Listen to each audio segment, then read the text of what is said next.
been with them. So we'll call the workshop to order. Any conflict of interest for today's stuff?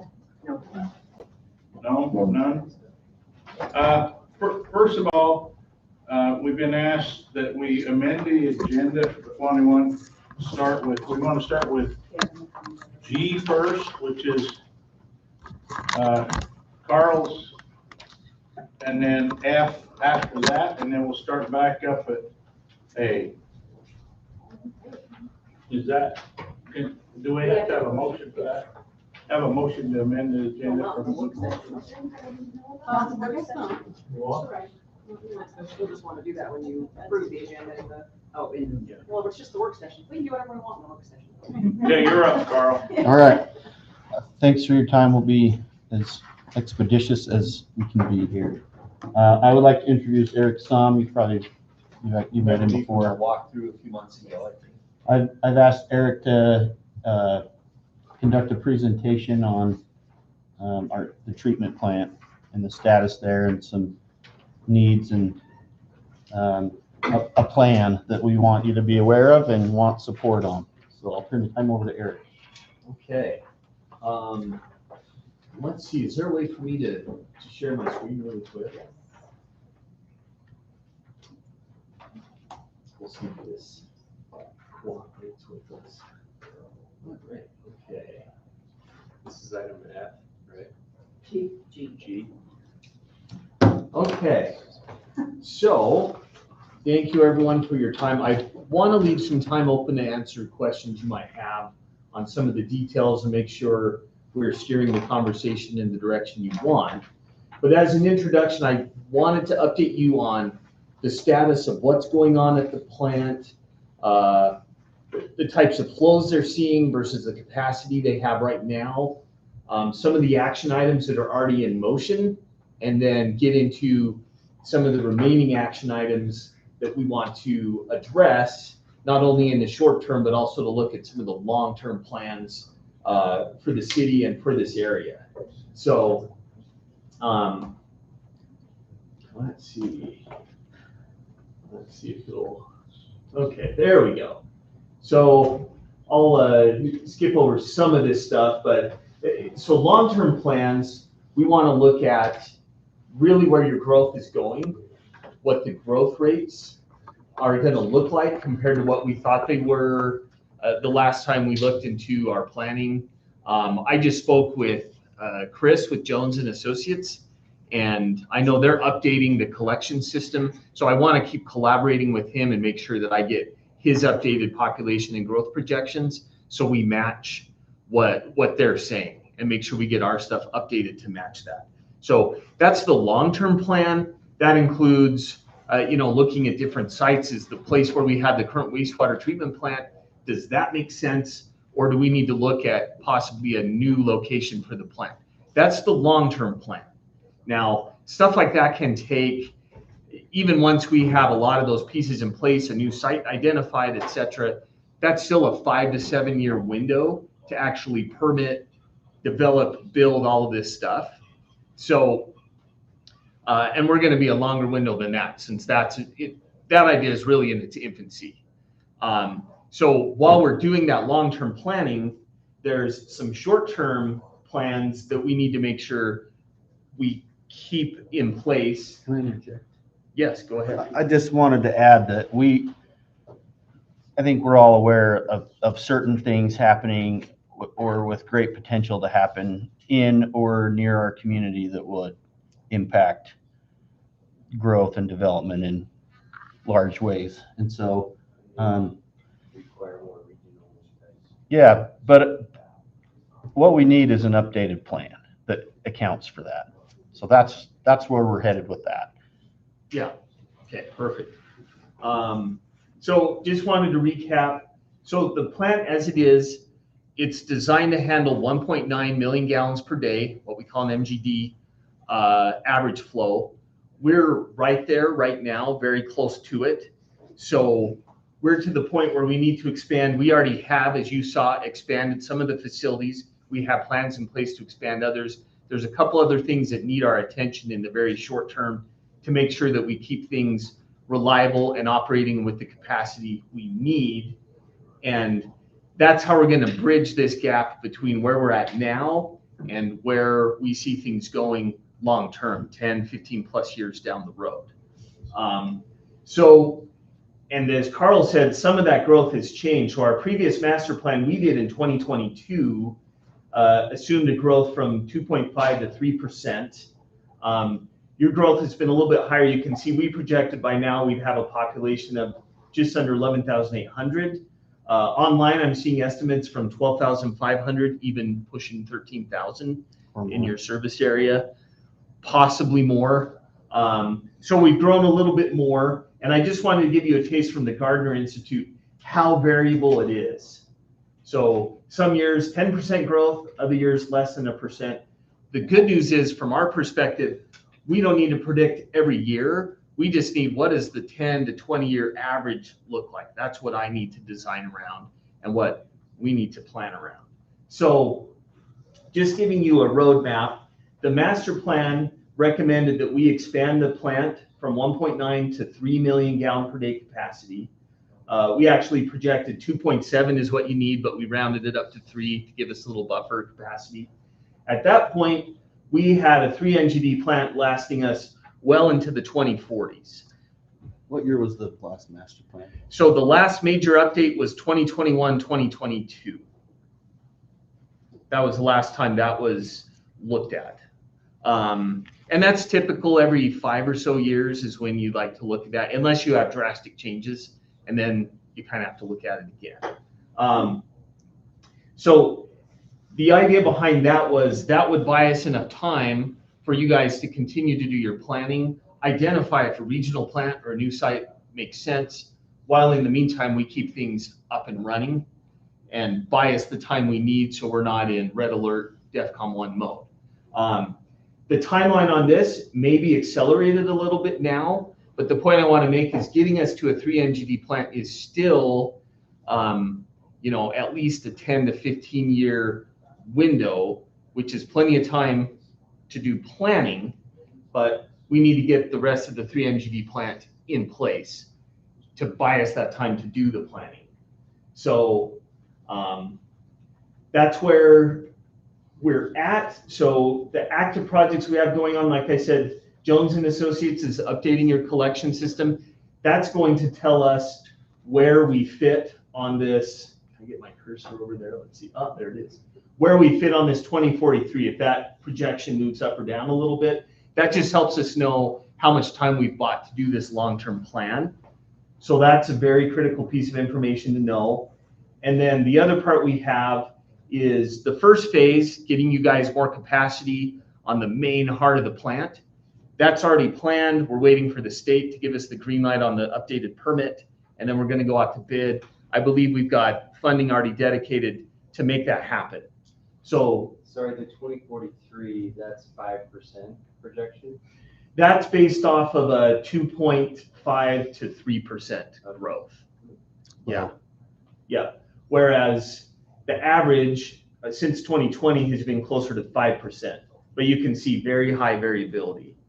Now, if you look at the Gardner Institute, it's still having us down in that 2.5 to 3% range, but I don't think they have some of these very recent developments on their radar, and that's what this plan by Jones and Associates is looking a little bit more at that. But the thing to realize about that, there can be big plans for development, big plans for other future infrastructure, data centers, other things that are being talked about. But even when that comes to fruition, you're looking at a 10+ year timeline for a lot of that infrastructure to be in place and to have what I like to say, butts in seats actually in the city. So that's why I'm not nervous about our 3 NGD timeline. That's going to buy us plenty of time to keep planning and really know what's coming long-term for the city. And then we can make the next generation of decisions. And those decisions are, is the site we have good? Is a new site necessary? But to buy us that time, we need to finish our phasing plan at the current site. You guys walk through. Yeah. So we're nervous about the short term. We're very nervous about that. I think you picked up on that, and thank you for being supportive understanding those needs. We are being proactive about what we can do for the next 20 years. And this plan is smart because it takes in additional planning considerations, and we have time, and we just need to model different scenarios, whether it's best to, keep throwing money at this current plant that we have, or if it's, we just throw a certain amount of money that buys us a certain amount of time and then build a new plant. That's the medium/long-term plan that makes sense to do what we're doing. So the What we're short, about. Do you keep, obviously in the short term, you keep it going, generally they have like 2 plants going, or just make a new one and have one? you'd make a new one. So the plan would be, let's keep the one we have running as long as we need to. And that's what we put in, because we know we need to expand today. And there's stuff we need to fix that's 56 years old that we need to fix. That's the short term. That's what we keep running now. While that's running, we plan and build a new plant, or, maybe we decide we're going to expand there. That's fine. We get that plan, we get that design, we get all the permitting all in place, get that built and ready to go. So by the time we're again pushing 80-90% of the capacity of this expanded plant, we've got our alternate in place, ready to basically switch things over. Now, practically speaking, for a year or so, you'd probably run both. You don't want to run 2 plants long-term. Trust me on that. But yeah, you would get the new one going, new connections going to that, and then flip the switch over for your old ones. And that's probably What we got time for. okay. So the wrap up on this is the remaining stuff that we need to get done. These are kind of our recommended plans. So updating the master plan based on the updated information from Jones and Associates. And then the other 2 big projects at the existing site, like we've talked about, are the solids handling, those old digester tanks, the dewatering. A lot of stuff there's worn out. That one's really mission critical. I'd like to get going on that yesterday. And then the third phase is the front end of the plant. Stuff isn't falling apart there, but we need more capacity there. But part of the timeline that we get from Jones and Associates, that would tell us how much we need to do of that. I know there's a little bit we'll need to survive for the next 5 to 10 years, but we don't necessarily need to do all of that. So that I would like to hold off a little bit until we get more information from Jones and we can make smarter decisions about what we do for that.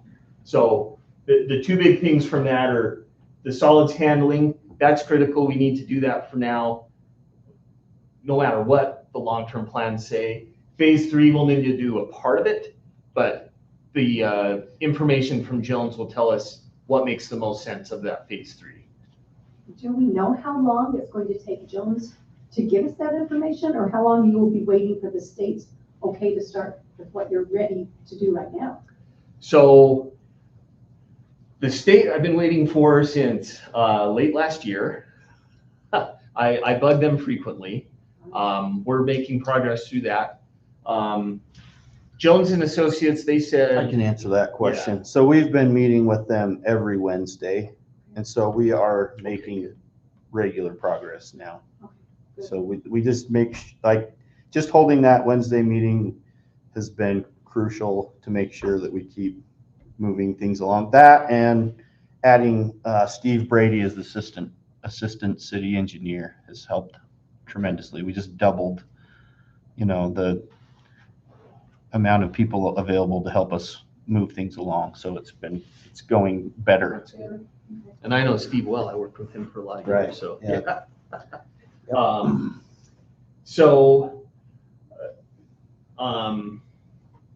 Let's see, and then, the Jones and Associates stuff, I believe they said they would have a draft, I think even by August, of their updated collections plan. And even if that isn't finalized per se, that probably has enough information for us to move ahead with updating a master plan. And then I just threw, we won't get into this stuff, but I just threw in just kind of some timelines of these projects we've been talking about.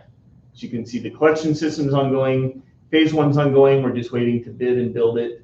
The master plan update, we'd like to start that as soon as the Jones collection system is going. Phase two, the solid stuff, we'd like to start that and have that going in parallel with this other project. So we don't reach critical mass there. We don't have phase two budgeted or anything beyond phase one. And so looking at this timeline, it's critical that we can at least fund phase two.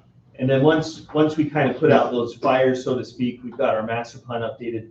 Now we can work with Jones on a location study and put to bed new, possibly regional plant, expand where we're at, et cetera. And then based on that, we would make our decisions on everything else at the existing plant we need to get us to survive for that 10 or 15 years, whatever window the master plan and the location study tell us is our target window. So And obviously, we're getting these updates into Jamie's hands as soon as possible, right? The capital facilities plan, so that we can start financially, Yeah, I mean, holistically. like the numbers have already been shared, those aren't changing. So the numbers are already there for phase two and phase three, we're still not certain on, but phase I think. three is like $8 million and we may pare that part back. Sorry, Brent, go ahead. Oh, no, sorry, I've got you on audio, but the video is not coming through, so I'm not sure if I'm cutting into anybody or not, but I just have a quick question. Obviously, I mean, I'm supportive of what you guys need to do. I had one of the county commissioners ask me a couple of months ago about a regional sewer plant project. I told him I didn't have an idea, and I've also been told by other people that that's kind of been a common thing over the years as a combined sewer plant.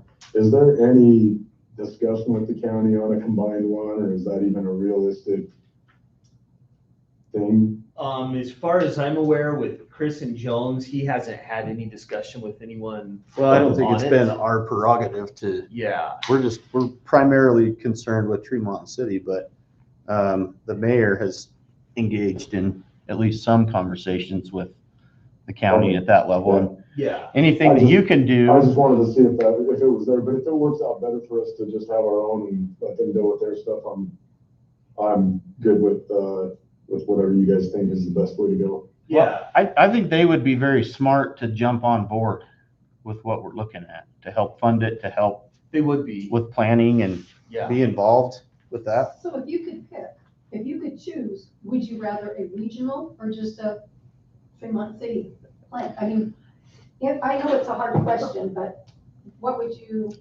be your, Based on what we anticipate coming, we anticipate a location change, which could benefit a larger area very nicely. okay, fair enough. I stopped, but I That was think a we very probably political gotta yes. move on.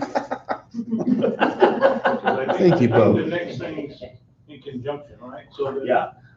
the next presenter's the CBI funding with Gordon Walker. So I did fail to excuse the mayor. Brent's online, the mayor's had some stuff that could be here.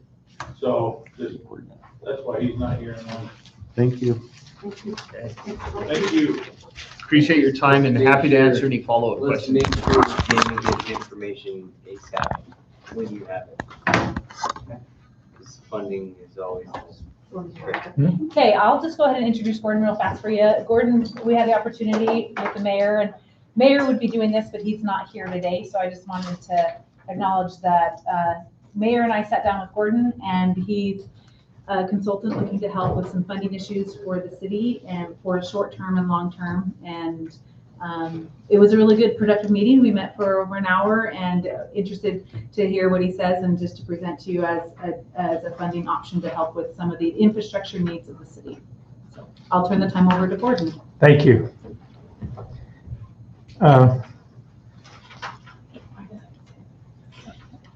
This is a little bit cart before the horse, but if you've got a strong horse, you let the cart come.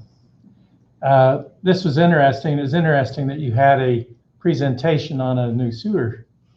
I was asked, I first met with the previous administration one day. I was invited into a meeting on an annexation of property that is either has come or is coming, and how to provide the services for it. I represent my background. I am now a consultant, I guess, for people that want to wake me up from a nap. I was in charge of housing and community development for the state for 12 years. And in that, I was chair of the Community Impact Board, which really is the key funder for any and all service projects that are needed by rural Utah. This is money that comes from oil and gas revenues and coal that is used just for rural Utah. Some of the projects that we put together, one is that you hear of a train that is making it easier to get trucks off the road out in the Uinta Basin. The last project that we just are finishing up and is now being built is a new visitor center and full advanced sewer system down in the East Zion area, right at the gate of the park. Coming out, if you were to go there, you'd see a really nice building for which the Community Impact Board provided $30 million.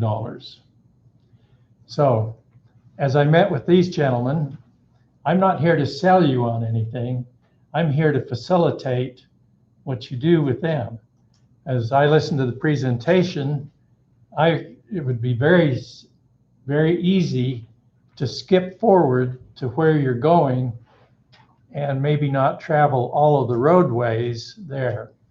I know that we can find funding for you. The reason I was brought in down in the Kanab area was that they couldn't get it done. I mean, they just couldn't get it done. And so I was asked to make introductions and to facilitate it and take it through. And over the last 4 or 5 years, we put $30 million into this project there. You are, from what I know, you have some real opportunities in front of you. And it may, I'm not telling you what to do at all, but if you want to skip a few steps, we can do that.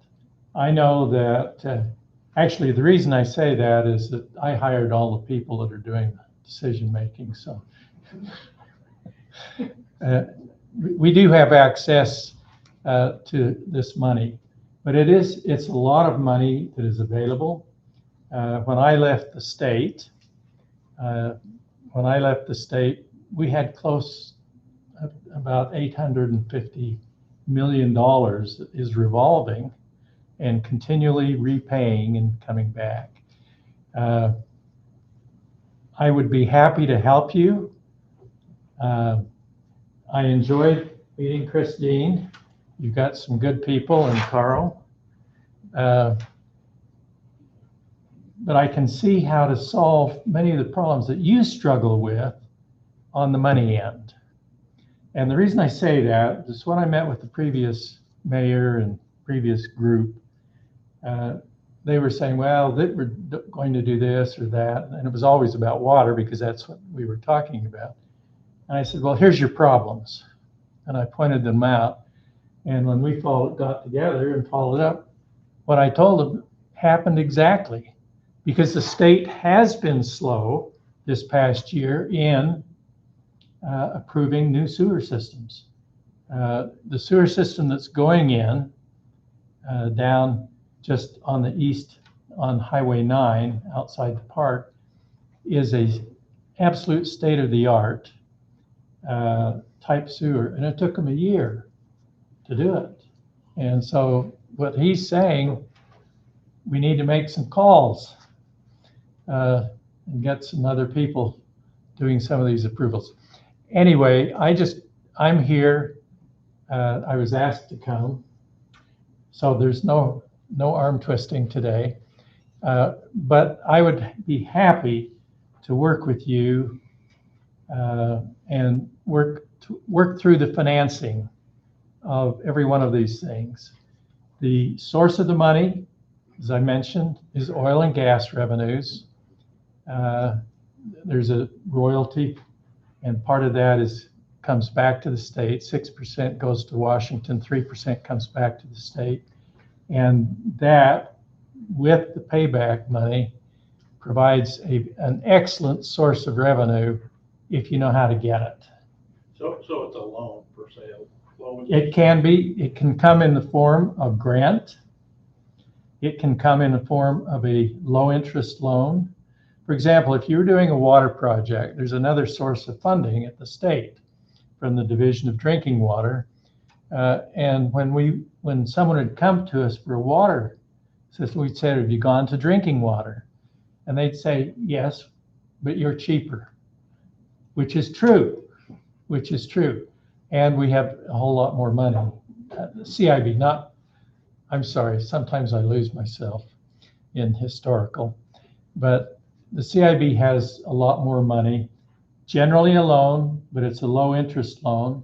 The first $15.5 million on this visitor center was authorized with a 1% 30-year mortgage. If any of you got that money? That's a decent rate. Yeah. And then they changed the law and put a couple of hard noses on there, and so the next came in at 2.5.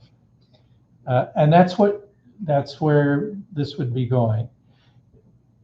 If you get a pocket, a group of projects. Now, if we were combining water and sewer, it's better to take it in two separate. But if you're looking at various phases on a sewer system, it would be easy, not for me to say, the engineers have to say whether it's easy or not, but to combine those and do one financing. Because you get the money, you can run just as fast as you can. There are rules and regulations with that, and we really can't apply until next spring unless you happened to have a critical issue. And at the end of our meeting, Christine said, well, this is critical. And that triggered my mind, yeah, we can do that. So this is not to get in, it's a cheaper rate than you'd pay. First of all, you're not going to find the money with a bank. That's not going to happen at whatever rate. And they say there's federal money, you need to listen to the news and hear what's happening to federal money, because it's disappearing very, very rapidly. We don't have lawmakers now that earmark funds. They're not doing any more earmarks. Bob Bennett used to do that, but nowadays that is not happening. And so if you're relying on federal money, there's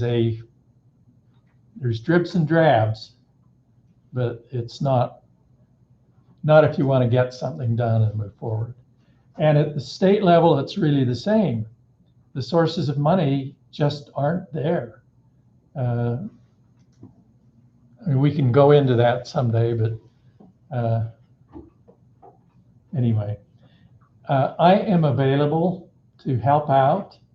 I will work with Christine or whoever you're interested. If you're interested in talking to me further, I respect your time and say thank you. I wanted to thank him for coming. We wanted to be very upfront with the council, and we asked him to come because I needed to know if this was a valuable option for us to continue to work, to talk to him because the decision's up to you as a council. And so that's the main reason we had him come here, is to to see. I've been looking at different funding options, talking to lots of different things, and Mayor and I thought we would introduce this idea to you as a council. I appreciate coming. I do. It's something that we need to talk about. Welcome to the team. Yeah, I'm talking with the mayor today. I mean, I think obviously we'd be pretty crazy not to entertain it. So much of Money's it the is only about thing who you we're here know. for. Yeah, it's about who you know. Well, that's the problem that you have to face as council members, because you either control it or you go get another job. I mean, as you see is happening in the elections. So anyway, I will leave some cards. Okay. Any of you are more than welcome to call me. My cell phone is on there. If there's anything I can do to help you. I was born and raised in Logan, and so I have an interest in this area. In fact, last time I was up here, my brother was wanting to do some housing. I said, sorry, I can't fund you. You take care of that at the very first second of your meetings, conflicts of interest. So Yeah. I don't have any. Thank you. Thank you for your time. Thanks. Appreciate that. So I guess we're just gonna break and then we'll have to get these resolutions down in the unfinished. So we'll take a 5-minute break and start again.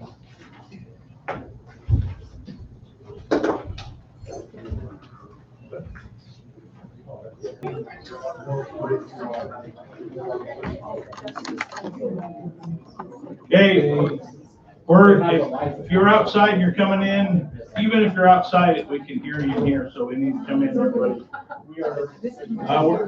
We'll start with a call to order. And a roll call. Councilmember Euler. Here. Councilmember Westergaard. Here. Councilmember Lewis. Here. Councilmember Jex. Here. We have a quorum. I'm here too. Oh, sorry. Sorry, Christie. Councilmember Bowcup. I'm here. It's okay. Sorry. We'll keep you in line. So I just want to acknowledge that the mayor had to be gone. He's had some stuff, personal stuff go on, so he's not gonna be here tonight, so I'm running the paper.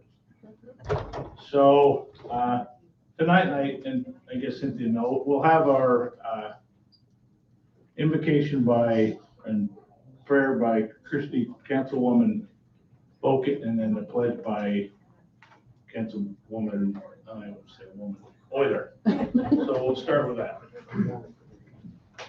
Our Father in heaven, we're grateful to be here. We're grateful for the many blessings thou hast blessed us with. We're grateful for this building that we can meet in. Father, this time we ask that thy spirit will be with us to help us make the decisions that need to be made. Guide us and direct us. We're grateful for our youth and the strength of our youth in our community and about us. Help us to all stay strong and support one another. And we say these things in Jesus Christ. Amen. Amen. Please stand and repeat the pledge with me. I pledge allegiance to the flag of the United States of America and to the republic for which it stands, one nation, under God, indivisible, with liberty and justice for all.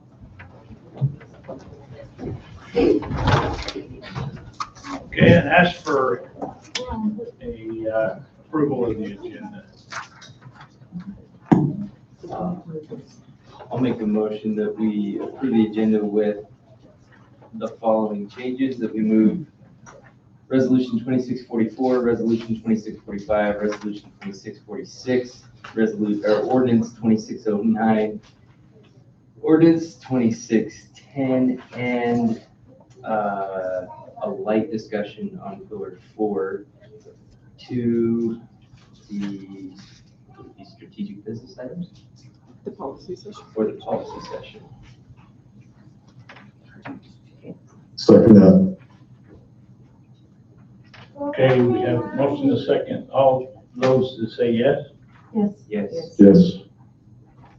Okay, we approved the agenda. Now, is there a declaration of conflict of interest on any of the items tonight? No. Okay.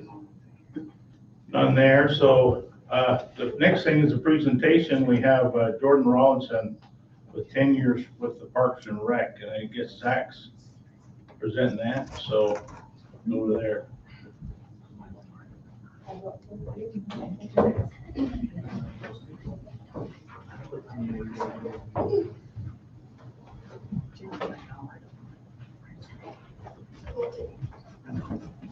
Hello, council. I'd like to introduce Jordan Rawlinson. Some of you may know her as Shari's lovely daughter. So, a little bit about Jordan. Back when I started here almost 14 years ago, Jordan was one of the first people that I met. She was our basketball scorekeeper over at the Garland Armory for our girls. Something like that, yeah. So, and we were friends. She was working as a teacher, right? At the school district. And then she met her husband, the wonderful Cody, and well, I guess they knew each other already, but they got married and started a family. And she took some time off here and there from working for us off and on for 15 years. But over that time, she has worked over 10 years for us. So we wanted to present her a bit of recognition for her time served for the youth in our community and for helping us basically whenever we can. So a little bit more, that was on my personal story, but we asked Jordan to tell us a little bit about herself. And she was born and raised in Tremont, and she loves it here. Married to a great husband. You know, 4 amazing kids, 3 girls and 1 boy. I have an elementary education degree and plan on returning to teaching. So she's been focused on her family, and now she plans on going back. I love all things sports and still enjoy playing soccer, watching my kids, and watching my kids' games. So we asked Jordan a few questions. We asked her, what is your favorite part of working for Tremont City? And she said, my favorite part about working for Tremont City is being involved with the community. I love being a part of at sporting events and interacting with people. We asked her, what are you passionate about? And she said, I am passionate about my family. They are all things good, and I love spending as much time with them as I can. We love family game nights. And then also, what is your dream vacation spot? And she said, my dream vacation spot is Brazil. My husband served as missionary, and we love to go back. So that's just a little bit about Jordan. We appreciate her and all that she's done over the years. If you know the Euler family is huge to them. And so we know how big of a resource and important they are to this community. So Jordan, thank you. We appreciate you. And thank you.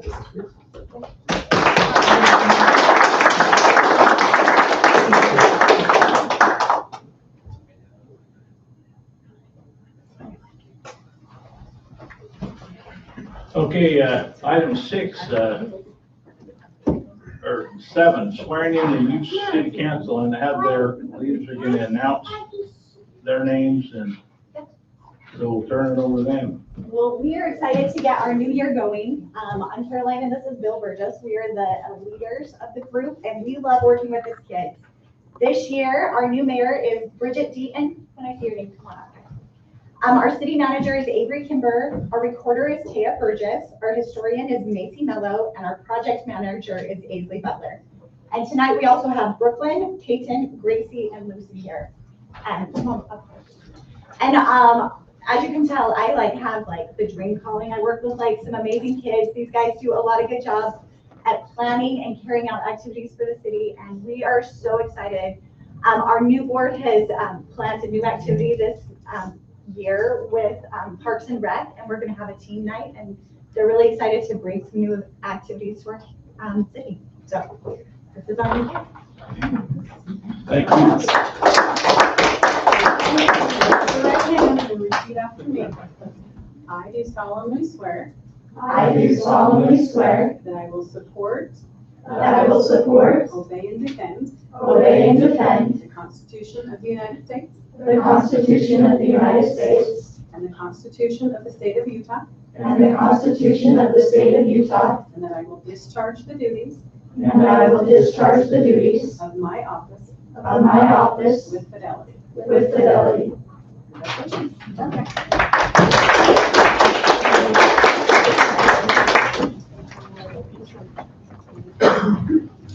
Do you guys, should we get a picture? Will you guys be in our picture? Oh, please. We'll do it like we do the students. Yeah. Do you guys want to come right up here and then While you they're guys can walking stand up? here, can we thank Bill and Caroline? Yes. for all they do? A lot of hours, they're amazing. Slide over to 3 steps. Come over. We good? Okay, ready? 1, 2, and we'll let other people come take pictures.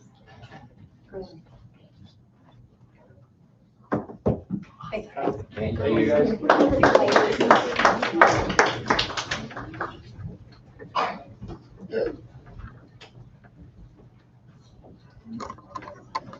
Okay, next on the agenda is the general public comment. So this is the residents address the city council on items that are not listed in what we're going to talk about later.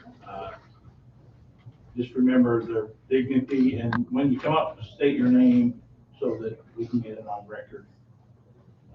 We hold the 3 minutes. When the buzzer goes off, there's a trap door.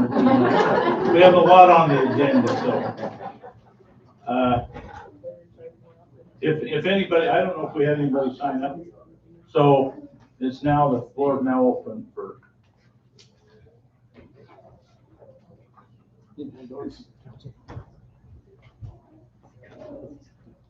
My name is Lane Wilding, and I just would like to quickly mention that I'm excited about the new city website. I have spent the last 2 days trying to find a document on the current Tremont website. It says it's supposed to be there. If you go to the next chart, you'll see what I'm talking about. I went to this Tremont website, put in the search engine, all of those things, looking for the Citizen Advisory Committee, the ordinance, or the title that went with it, and all 3 searches took me to the same place. I have yet to be able to figure out how to find a document in the Tremont City website. So go to the next page. I was excited to read this morning about a note from the mayor about a new front door, a new website, or new whatever it is you guys are doing. But I'm excited to see that. And I just want to say a huge thank you for trying to make it more transparent for us as the citizens to be able to find documents to look at and to provide you public comment that too when you ask us for public comment. Thank you. If it wasn't for hackers, it'd be live already. Gotta prevent them. No, we didn't have it. Let's make that clear. We're preventing hacks.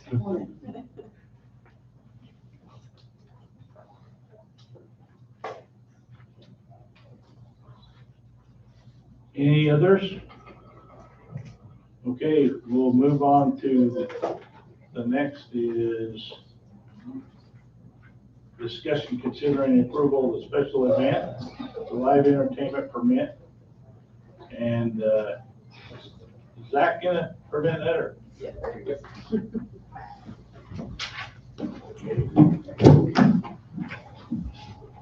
Hello, council. Me again. Recently had a, Mr. Pendle,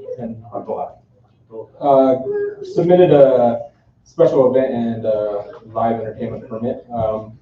It's a little interesting, what he's proposing is all on his property, of his business. He's been a business owner in the community. He's ran the Lucky 75 barbershop for several years. He's been over on 2nd East.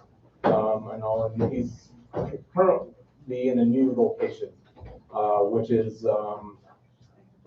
right at the railroad tracks, where the gun shop used to be. he has a business license to run a boxing gym, and he moved his barber shop into that location.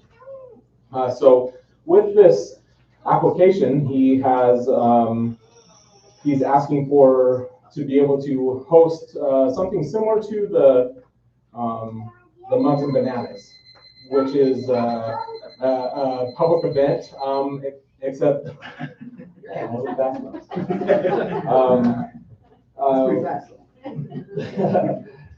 but with this, he's asking to host a sanctioned boxing tournament through USA Boxing, and as the live entertainment portion. So it'll be on his property. He is asking to have some bleachers brought in, as we have in the past for the Mugs and Bananas for this event. The part of the process that we worked through him with was he was asking to be able to have alcohol on premise with that, and that's something that we have negotiated that out. Any special event and any boxing, wrestling, we've gone through several different things that alcohol is not available to happen. So he's agreed to that, and moving forward without that, I think we've worked out on the city side everything that needs to happen to be able for him to host this event, which would have several different things. He wants to do his grand opening. He wants to have this sanctioned boxing tournament, as well as ceremonial dancers, have some music with a live band and a DJ. So he's coming to the council's permission to ask for this live entertainment permit as part of his grand opening of his boxing gym. So, any questions from council? And the live entertainment would be a band and then. So the live entertainment portion is the boxing match itself. Okay. The concert and the live, that does not fall under live entertainment. We, like for Mugs and Bananas, they don't have to come for the live entertainment portion because it is specified that they don't need to come for that. Otherwise, we'd be able to well, there's a lot of these, but we're able to work it out, and so that's what he's asking permission for, because it is on his private property. So security-wise, has the police give their okay on this? We have, Skylar, still here? Yeah. So Skylar and I have talked about this several times, and police presence would be notified. It is on their property. He's planning on having his own security and stuff like that. So it's nothing that we would have to have any additional resources for. The police would just know about it, that it is something going on. Okay, thank you. So there's not a. We need a motion? I gotta make a. Brent has a question. Yeah. I was just asking, do we need a motion to approve it? If so, I'll make that. It would be a motion, yeah. So, do you have any questions? I just want to make it quick, Yeah. if it's okay. I don't want to embarrass you, but he used to work at Lewis Cabinet. We had a dream manager. His whole job was to find out what their life dreams were. And I remember sitting with him and him telling me he had a dream and a vision of starting a boxing gym. And someday being able to help youth be able to channel their efforts into something, that pushes their limits. And so for me, it's kind of actually special to have him stand there and propose the event. I'm pretty excited about That it. is awesome. It's pretty neat And too. congrats, Ralph. Thank you. 14% of our community is Hispanic in that, and so it's a large majority, or not majority, but it's a large portion that is culturally not represented in our community. So I do believe that this will help culturally unite some of those members that we don't often see. So the staff recommends approval for this. So going forward, if there's no other questions. So we have a motion from Brent I'll to, second that. and a second from Shari. So will that call for, so all those in favor say yes? Yes. Yes. Yes. Yes. Yay, Good luck. you're on. Good luck. Thank you.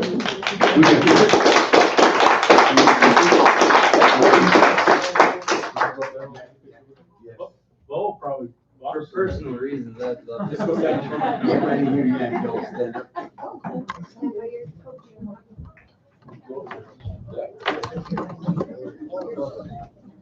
Yeah, make sure you get the TV screen in it. Good luck. Thank you. I know.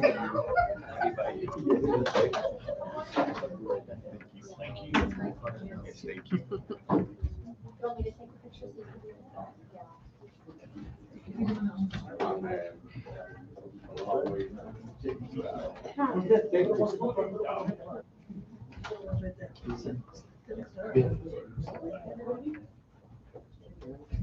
Go the middle ones in front.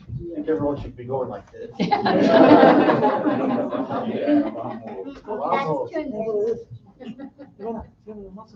not getting all of them.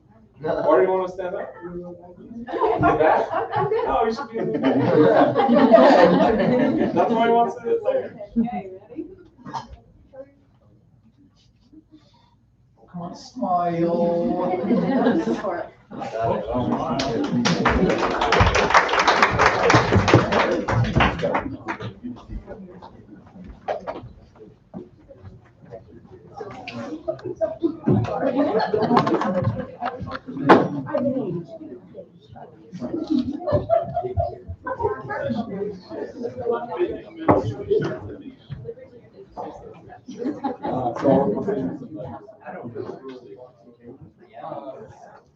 Yeah, I think I'll say it correct.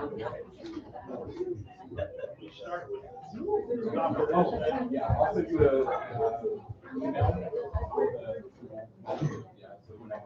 Okay, now we'll move to, our strategic business that we had quite a bit because we showed up late for our strategic, so we'll start with the presentation of the resolution 2644 from Manager Nissen on the aging service. This is just the contract we get each year with Bragg. They help fund our senior center, our congregate and home delivered meals programs. So this is just one we update every year with them to continue serving the people and they continue helping us pay for it. So do we want to just keep running and just do right? We'll do a consent agenda. Okay, so the next one, you're up for the next one. Can I have one quick question on that? Have we talked with any of the neighboring cities that have not been contributing? I know every year we talk about it. I think Jenny went and did presentations at the city council. Good. Like 2 years ago. Yeah, I think it's been a bit. So maybe we need to I think visit some of them them have again. paid already this year. We sent bills out still, I believe. We just haven't gone and visited them in person. Because I think a similar situation is happening in Brigham City, if I'm not mistaken, where the host city is kind of footing the bill for the neighboring cities and neighboring cities aren't paying. It just doesn't sit well with me that the citizens of Tremonton are bearing the burden of taking care of the citizens in other cities without contribution. It just doesn't make sense. And I guess just for public record, I'm trying to make it again known that we don't feel settled with that. And neighboring cities, please do your part. Yes, agreed. I agree with that. So is there a plan? Have someone go and speak to them again? Yeah, I mean, we've done it 3 times. We've done it many times Many and they times, have and not. There are some cities contributed. that pay, I think. She went up to Garland. Sorry. She was up in Garland, it's probably been since the first of the year Oh, okay. presenting, so it's been more recent than 2 Oh, years. Okay. I guess we just, Yeah. we can take on a couple of us that I could help go to the ones that don't pay. We don't need to go to everybody if they're paying, but. But yeah, I don't think there's any ill every year, intent. so. I don't think it's ill intent, but I Yeah, just don't there you think go. they're planning it. And if they can get ahead of it and start planning it and just know that it's an expectation. We've been asking for years, 5, 6 years now, and. It feels really So- awkward to me. Which I know we've had conversations, right? If we opted to not, then Bragg's not gonna give us that $103,000 either, because we have to serve. I don't think anybody's gonna Who's paid, Bear River. cut it. We don't want to cut somebody, but Yeah, that's just, if we gotta pay, Yeah. so do they, so. we have had 4 of them paid this year. Oh, yeah. We have. Or, Bear River City, Bear River City's paid every year. I came back and Good for them. Filming Building phase? paid, not always, but they did this time and Plymouth paid. And those are the amount of meals that are being served to their residents? Well, It's got more, it's got the events and everything, but you can't see all of it together. So I make this up and send it to them every I day. just can't imagine being on a city council, being told that you're being served and not allocating funds for that to serve your seniors.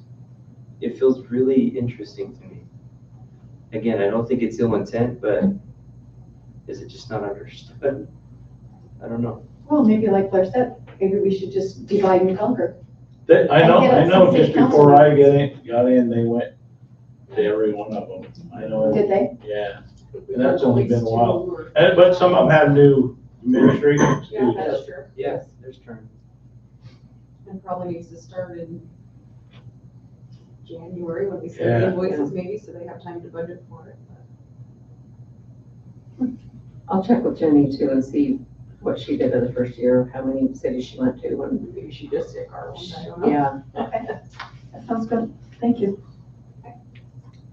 Okay, the next is Lindsay too for resolution 2645 on the financial. Do we need to approve that? No, we're gonna do it in the consent agenda, so yeah, we're just discussing it right now. So this is just an update to one of our financial policies. Zion's let us know, I think it was June 26th, some new rules came in place for ACH payments and trying to stop fraud and all that fun stuff.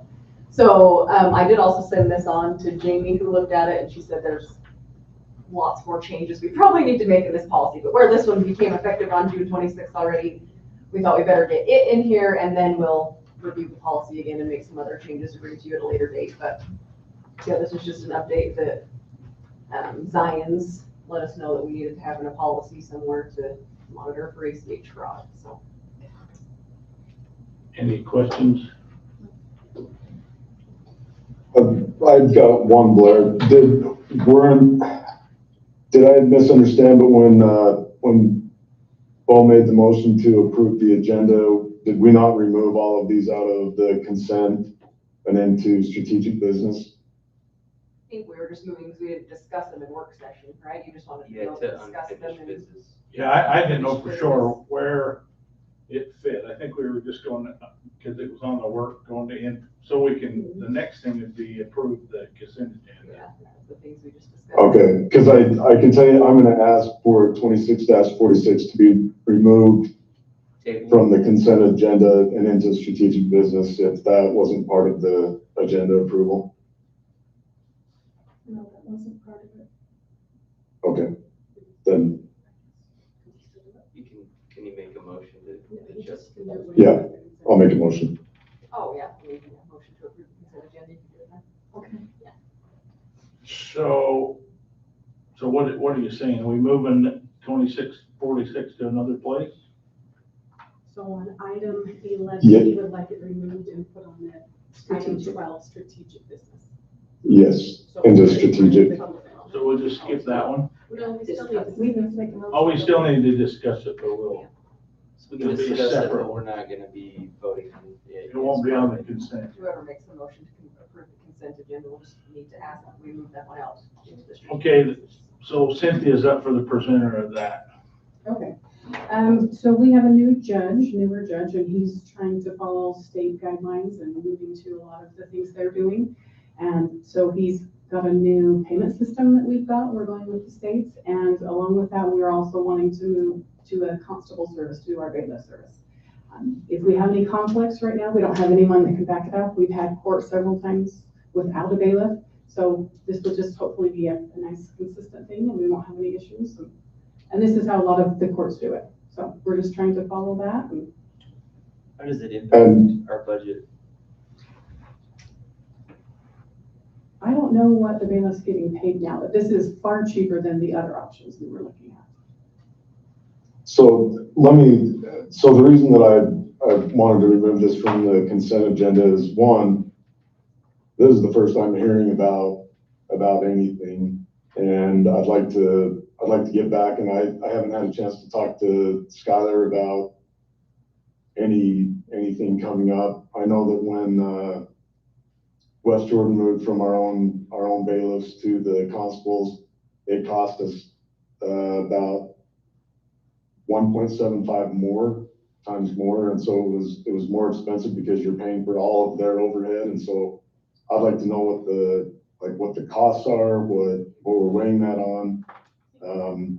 If there are issues, I know that having the new judge and the new prosecutor, things have been kind of jumbled and all over the place, but in fact, I'm gonna ask that we table it for 2 weeks until I can get back and at least do some digging. Like I said, this is the first time hearing about it. And so, When you say you want however, to do costs, or you're referring not to the, 48 per hour. you're saying compared against what we currently We pay? don't have to provide them with bulletproof Yeah. vests or guns or any of that because they provide it all, and training and all of the above. So we just pay them the hourly Just rate. paying them the hourly rate. So, what is the hourly rate? Right there, 58.48 now, 48. And what are we paying now? I don't know what she's getting paid. So is that what you're saying, is you'd like to understand our current costs before we move forward Yeah. with this? Yeah, this seems like a really rapid change, and if we don't know the costs that we're looking at, I'd like to table it until we can have something a little more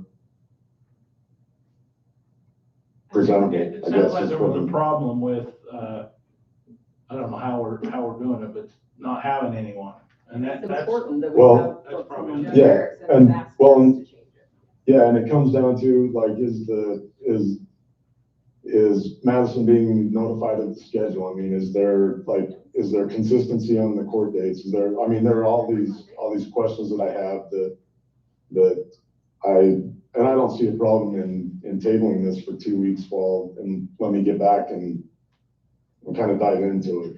Because as it stands right now, if we have to go on it today, I'm a no vote just because I don't know the other answers. I don't have the other information. This is pretty rapid.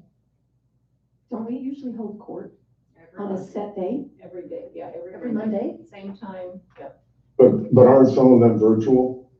Yes. And our court clerk does notify her every time. So, And how far in advance? she's also got a calendar when she is here, she can look at to see when court's scheduled. Liz is pretty on the ball with the court. Okay. She's pretty good. I know the judge is pretty frustrated, so. Well, if we could table it until, like I said, this is the first I'm hearing about anything on it, and so I haven't even heard that the judge is frustrated, so if we could table it and give 2 weeks for, out of fairness, I would appreciate that. I don't know if I need to make a motion to table it, or if now's the appropriate time. That would be when we approve the consent agenda, we would make a motion to approve it So with keep that. exception. Okay, Brent, keep that when we go to move to that. So it's the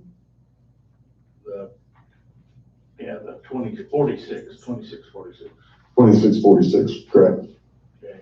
Do you feel you could potentially approve it with some time and some research and details? Yeah, I mean, like I said, right now, I saw this and I'm like, oh, wonder what's going on, so, yeah, I mean, let me get back and follow, and if there are issues coming up in a department that we're supposed to be the liaison with, it would really help if that information could get pushed to us to dig into, We you approved this several years ago, knowing that it was a conflict of interest and knowing that we had to keep the job ad on our website. I think there was a time limit, but like this has been a conflict of interest because of Madison being the chief's wife. So Right. Cynthia has been overseeing that. So so we've had a constant job It's opening been on for there it? for however long we've worked for us. Have we had any applicants for it? Yeah, off and on throughout the years. And we interviewed one recently, but in talking with Skylar, we'd have to provide them with their bulletproof vest and their gun and all of the training and all these things, which we do not have to provide for the constables. They provide it themselves. Okay, and see, stuff like that, I didn't know, like, would it do a lot of damage to table this for 2 weeks? so I can get all these questions answered? I think we have court before. I don't know, I'm just the talker guy, so somebody's gotta tell me. I mean, I'm comfortable with taking some time to get details on Yeah, our current costs, but I also don't want to cause any friction anywhere, so. You guys know what rules and I what. think his question's fair, like, does it hurt to wait a couple weeks? If it does, I mean, speak up and let's consider. Well, we really need somebody to show up for court though. Yes, no, yeah. I mean, that's, I mean, they're there for a reason. And Yeah. that's my concern is if they're not showing up, that's a huge concern. That's a safety Yeah. concern for not only the court system, but all these wonderful people that work within this building. That's how I Yeah, so I would pose the question, is Skylar in the room? Yes. So I would ask Skylar, Yes. if we table this for a few weeks to get the answers and stuff like that, can we get a guarantee that somebody's gonna be there on the court dates between now and then? From the police department. Yeah, I'll guarantee it, and I've talked to Cynthia about this a few times, and, in the last couple of days, there's been some stuff passed on to me that I do think it would be worth looking into and having a discussion with Cynthia and Lindsay and Bo or whoever. I can get someone there to cover it, but I do think just to do our due diligence, there's reason to look into some things, so. Okay. Okay. If you guys give me the court date, I'll make sure someone's there, I'll be there, so. Okay. It's up to you guys, the bailiff, just so you guys are aware, the only thing we're overseeing right now is her certification, where she's chief's wife. And so it's Cynthia's department, so I think it would be more her authorizing that than me, so. And the judge. Oh, okay. Yep. And for the next two items, the ordinances, they said they can just talk about those in the strategic session, so we can move on with the agenda where we were. Okay. Okay, then I'll make a motion to approve the consent agenda with removing resolution 2646. Now, is this where what I asked to remove it to strategic business and then do a motion to table in strategic business? Okay, then move 2646 out of consent into the strategic business. So we have the consent agenda, which includes the minutes and then these resolutions, 2644. 4 and 45, yeah. 45. So we have a motion by Brent. Do we have a second? I'll second it. Second by Christie. So this is this a vote or a name thing? Roll call. Roll call. Councilmember Boca, Yes. Councilmember Euler, Yes. Councilmember Westergaard, Yes. Councilmember Lewis, Yes. Councilmember Jackson. Yes. Favor.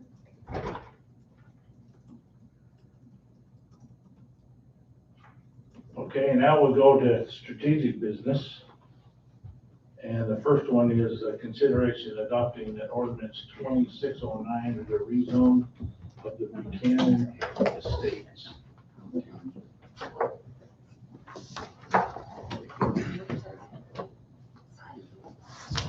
On the stand? No, I was just going through this. Oh, thanks. Thanks, Lindsay. How is everybody? Okay, we'll go ahead and adjourn. All right. Jeremy,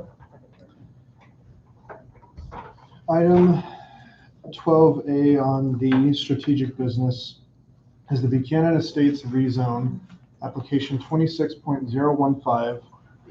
Representative of the applicant being available for questioning tonight. The owner, though, is Stag Investments LLC.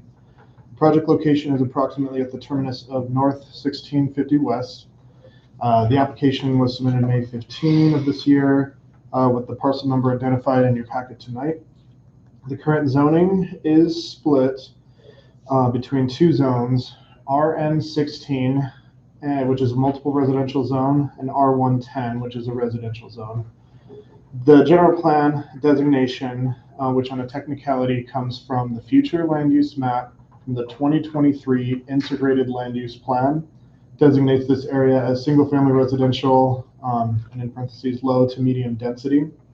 The acreage of the property is 36.29 acres, and the request is to amend the existing R110 and RM16 split zone designation on an approximately 36.29 acre parcel by extending the boundary of the approximately 3.57 acre RM16 portion of the property to the parcel's northern boundary, and by amending the remainder of their property from R110 to R18 or RM8. The Planning Commission heard this at their regularly scheduled meeting on June 23rd of 2026. Comments made during the public were looking for more information, wanting to make sure public notice procedures were followed, and expressed general concerns for townhomes in that area. The Planning Commission discussed the viability of apartments and townhomes at the site, talked about potential lot yield, and talked about imposing a development agreement for this property. Furthermore, the Planning Commission discussed their preference that the applicant utilize the recently repealed PUD overlay chapter from our code, chapter 1.33. Staff clarified on all of these issues that the Planning Commission doesn't need to be requiring any documentation like a development agreement at the time of a rezone. Again, hard zoning, just changing zones. A development agreement would be a feature that's defined in the subdivision process, so it comes later down the line. Furthermore, staff clarified the discussion of potential lot yield should happen more generally at the stage of a rezone, where you can talk about the possible number of potential units in an area, but to get an exact figure is actually yielded by the subdivision process solely. And no discussion of a hard number of how many lots they could or should not discuss in a rezone discussion. The Planning Commission voted to recommend denial of the application to this body with a 3-2 vote. That's Chair Van Tassel voting yes to the motion, and members Ellsworth and Miller voting no to the motion. And I wanted to read the findings contained within the staff report in your meeting packet. If the commission finds merit in this rezone, then the following findings could be considered. That the proposed amendments support future residential development of the property. 2, that the proposed amendment is compatible with the adjacent residential zoning and development.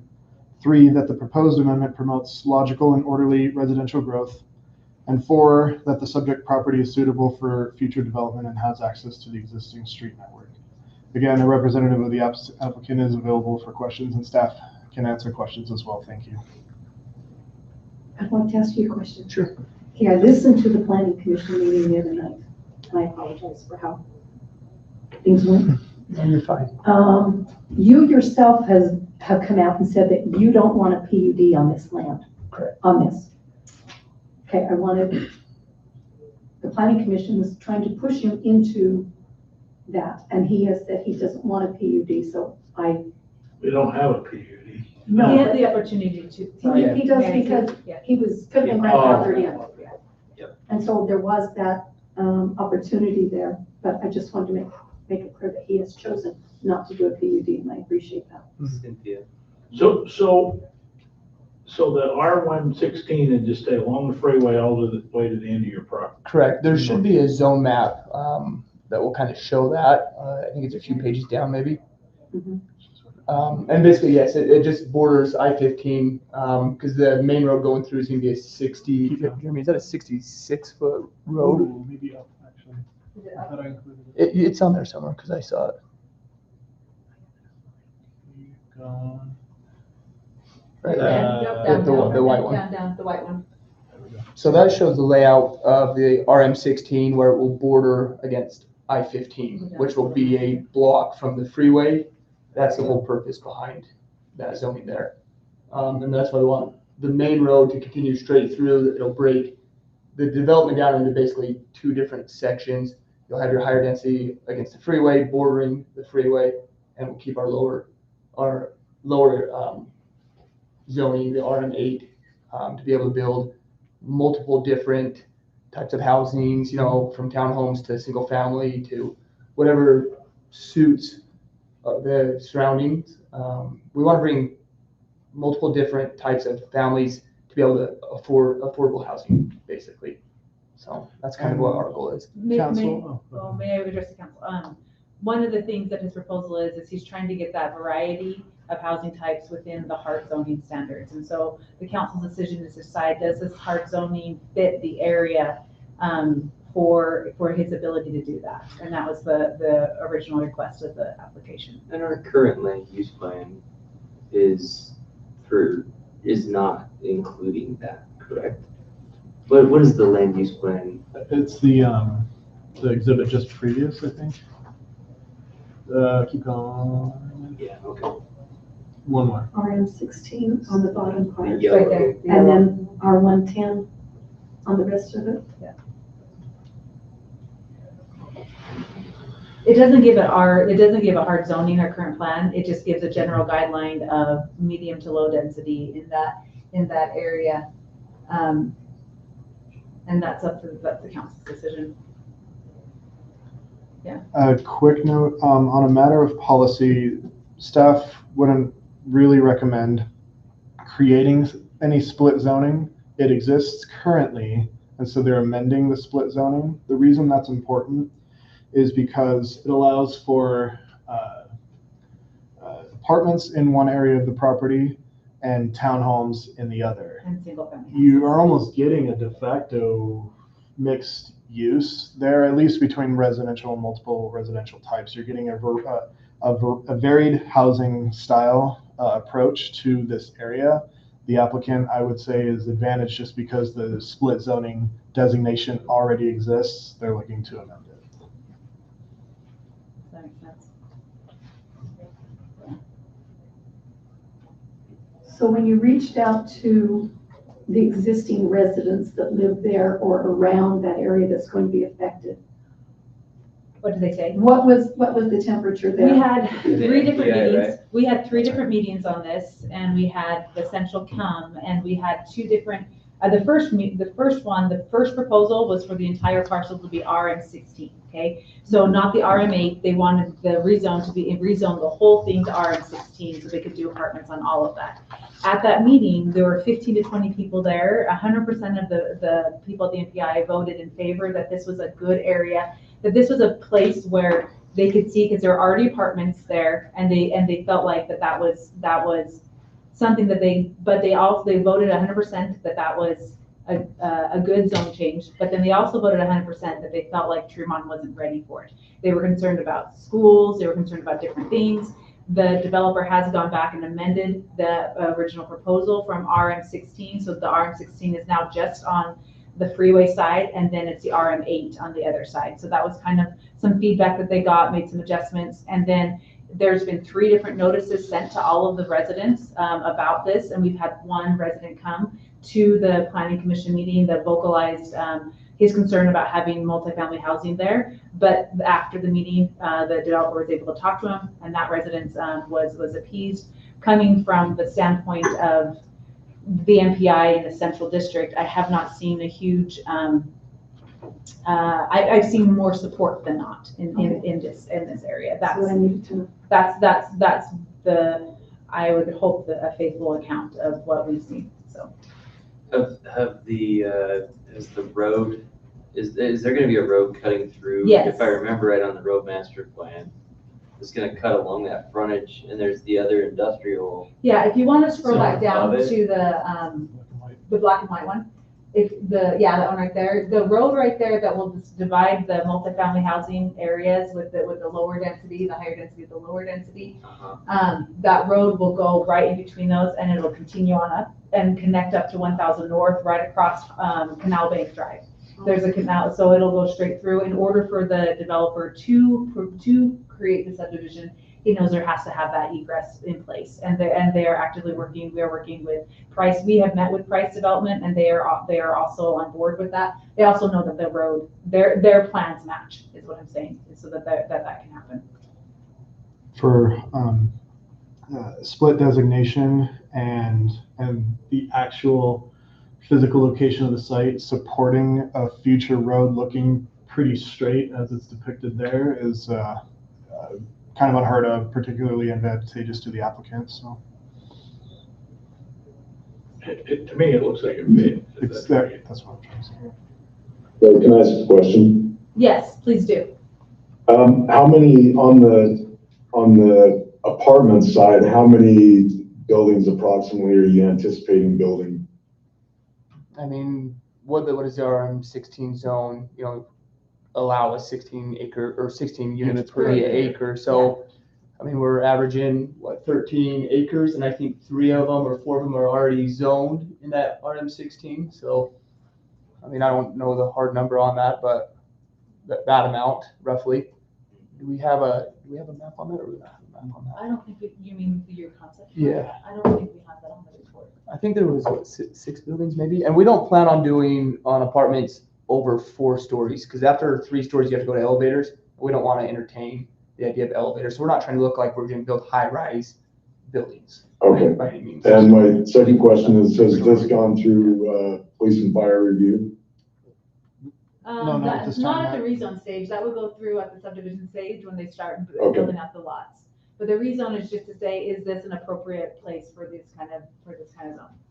Okay, got it. And the same, Thanks. Brent, the same thing would stand true with utilities and, Mhm. you know, the other Yeah. infrastructural. Yeah. And that's part of those staffs, sorry to deviate, is we want to use city wisely, their time and those reviews, those cost the city money. And so we're trying to figure out the entitlements. If you're doing anything legislative, we figure out the entitlements first, and then we go into the details. And then once they're entitled to those entitlements, then it's worth paying our staff to review and get those fire safety and get all those things in place, Okay. because that's the next review process. And the applicant pays real money to draft plans either by an engineer or a Yeah. surveyor and Yeah. all of that. So proper decisions at proper time with the correct information presented at the right time. I think one other thing to consider as a positive for this is that an RM16 right against the freeway would typically go vertical, not always. That depends on the developer's decisions later and, you know, development agreement, other things, but serves as a natural sound barrier to the homes and other people that are on the other side of it. So if there was a location for apartment complexes or townhomes, I think that would be probably the most suited in my mind. Locationally. I think that was the intent of the developer. Yeah. That would be correct. Well, it'd be better to have apartments there than single family homes right there on that buffer zone. Mm-hmm. But I'd still like to hear what the police have to say, because they spend a chunk of time at apartment buildings, and that is one of my concerns, that I think putting the apartments there. You wouldn't build the apartments out all at once, would you? No, everything would be broken into separate phases for sure. Okay, Yeah, no, it wouldn't be one big development all in one. It'd probably be, I mean, I don't want to state what it would be, but it could Sure. be, you know, a handful of years. okay. Yeah. Okay, fair enough, thank you. What is that subdivision zone that's right there by that? What is the zoning on that I believe it's subdivision? R110. There's two. You've got one's RM16 where the apartments are, and then it's R, R110 on where the single family houses are, yeah. And the concept plan that the developers put together is, and this is intent, and this is not something that the council has to decide on, is to buffer with single family houses as it transitions into townhouses. But the proposal brought before you, be very clear, is they could put RM8 throughout that entire parcel. So that's something that as a council you have to decide, but the intent of the development is to create a single family buffer against those existing houses, so. Yeah. Oh, Yeah. okay. And why would we adjust to RM8 rather than, you know, leaving it R110? That's what I'm wondering. Just for, Because I don't believe in the R110 you can do townhomes. You won't get the doors. So that's why we need to go to the RM8 to be able to do the townhomes to get the doors that we want. But like they said, we do not want to build townhomes and border them up against the existing housing that's there. We did a development, we built 200 townhomes. By 150, and you're selling the same thing, it's hard to move those products. We want a variety of different things. So with the RM8, that allows us to have the variety to bring, instead of just all of the same aspects, same lot layouts, same size housing. We would like a bunch of different options. So that's kind of why we're shooting for the RM8 zone. Which increases the density, correct? Correct. So even in square footage, Just making sure it was an 8,000 square foot lot, but you can have multi, right? That's why it's an RM. Yes. 8 units. 8 units per acre with the RM8. So 8 units per acre, it would allow them to cluster as long as they took 8 units per acre, that's all that they can have. So And the other acreage can R110 would be open- what on single houses per acre? 3? One house per 10,000 square feet. So then they're all spread out. With the RM8, they could cluster them. They still can only go 8 units per acre. And so the rest would have to be open space, or they could do the single family houses.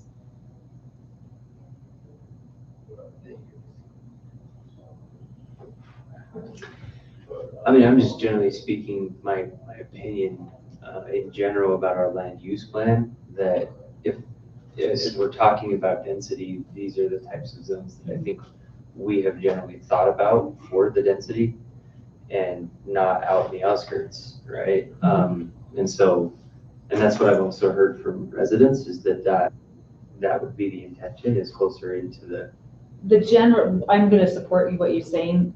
Sorry to interrupt, but the general land use plan does say to have when you have higher density, have it in the urban core so it's accessible to parks and amenities in the city. And that was one of the reasons that the central district was like, it is accessible to parks and amenities. You want to be careful as we plan. closer to G.D. Stevens and the other parks and things that we do have. Proposed golf course in the area. Yeah. To the east. Okay, Can I ask, I didn't get a chance to watch the planning commission meeting this time. What were the general concerns that were brought up for a vote? The biggest concern was that they wanted a master plan community brought to make sure that the developer didn't do all townhouses with the RM8 and to protect the city from being able to have that. So they were kind of directing the applicant. They were directing the applicant to change their application into, and that kind of got off topic. So the application was, they wanted them to have a development agreement so that they made sure that they were held to the certain amount of houses and lots. But that route is expensive up front for the city and for the developer. So the developer still decided to go with the hard zoning change because he felt like they could create what they wanted with the hard zoning change. And that's something for the council to decide, and that's for us to facilitate. And on a matter of policy, when rezones come before the planning commission and the council, just to discuss on the merits of what the applicant is requesting based on the fact that they submitted an application and paid a fee and made a request. And so if the commission doesn't find merit in the request, then you could deny the request per the legislative process. But if there's merit, it can be approved. So. But to take an applicant's request and ask them to change it in a meeting is not a good practice. No. So I know this is a question I shouldn't even be asking, but do you have a general plan that you're thinking about doing besides just the apartments and how many townhomes and single family homes? Yeah, so we actually do have a general plan that's mostly drawn up. I mean, nothing's 100%, right, until we kind of understand what our zoning. We don't want to spend too much money developing all this if it's not gonna work, right? Mm-hmm. But yeah, we have an idea of what we're wanting for sure. And I think you guys have kind of seen that a little bit, and you guys are on board with it. So I think it'll be a good thing for the city. I think it'll bring people to the city and allow them to have affordable housing and things like that. And we have plans to build parks and trails and certain things through this development. With that RM8, we can cluster those houses. So therefore, that leaves us more room for open space as well to have things for people to do. Pickleball courts, basketball courts, some type of park. I don't think that at the planning commission, it wasn't necessarily the development that was in question. It was just being brought forth with the development agreement or with the hard zoning. That was more of the issue at the planning commission. They almost, well, I won't say what almost happened, but that was more of the main issue, was bringing it forth with a development agreement. But as far as questions to the actual plan of the. Is there concerns about doing it in that approach? Yes. Am I allowed to ask that question? No, you can ask that. Do you want to answer that, Jimmy? Or do you want to answer that? As previously stated, development agreements are required at the final plat stage in the subdivision process. And so that's where an applicant following our code as laid out would get the rezone or be denied tonight. But if they're approved, then they could submit a concept plan, submit preliminary plat. That's where you really get into the dirt and know the details of the site and know and get the true lot number for the first time. And then final plat is going to be a stripped down process of the preliminary plat process, but rather is going to introduce that development agreement before anything is approved. It's just an order of the operation.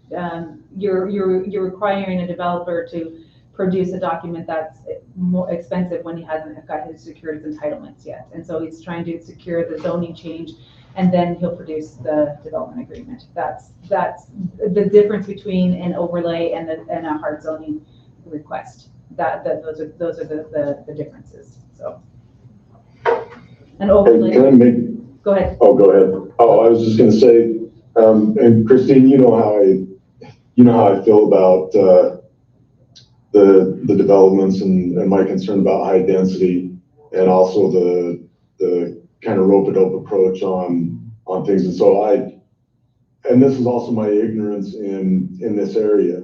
And so anybody else on the council, or if you guys can guide me on this, I worry about approving something, a zoning change tonight, that somehow compels us in the future to allow the very thing that we've said that we don't want. Yeah. If that makes sense. And so if it's structured like that, and maybe this is more for the developer, that I want to make it crystal clear from my standpoint that my expectation is that what you tell us you're going to build when it gets to the design phase, and if it's approved tonight, that's exactly what goes in, and not some end around loophole thing like that. I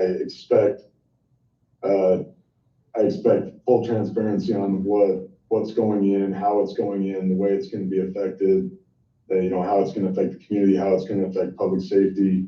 And so I want you knowing that going into it, because I've been pretty vocal in the past about the drain of high density housing that it has on public safety. And so I just think it's fair to bring that out now. I don't know I'm still a baby learning about all this planning and zoning stuff. So feel free to correct me wherever. You're absolutely right, Brent. Those are my concerns. There's no correction there needed. That's absolutely right. I totally understand your concern.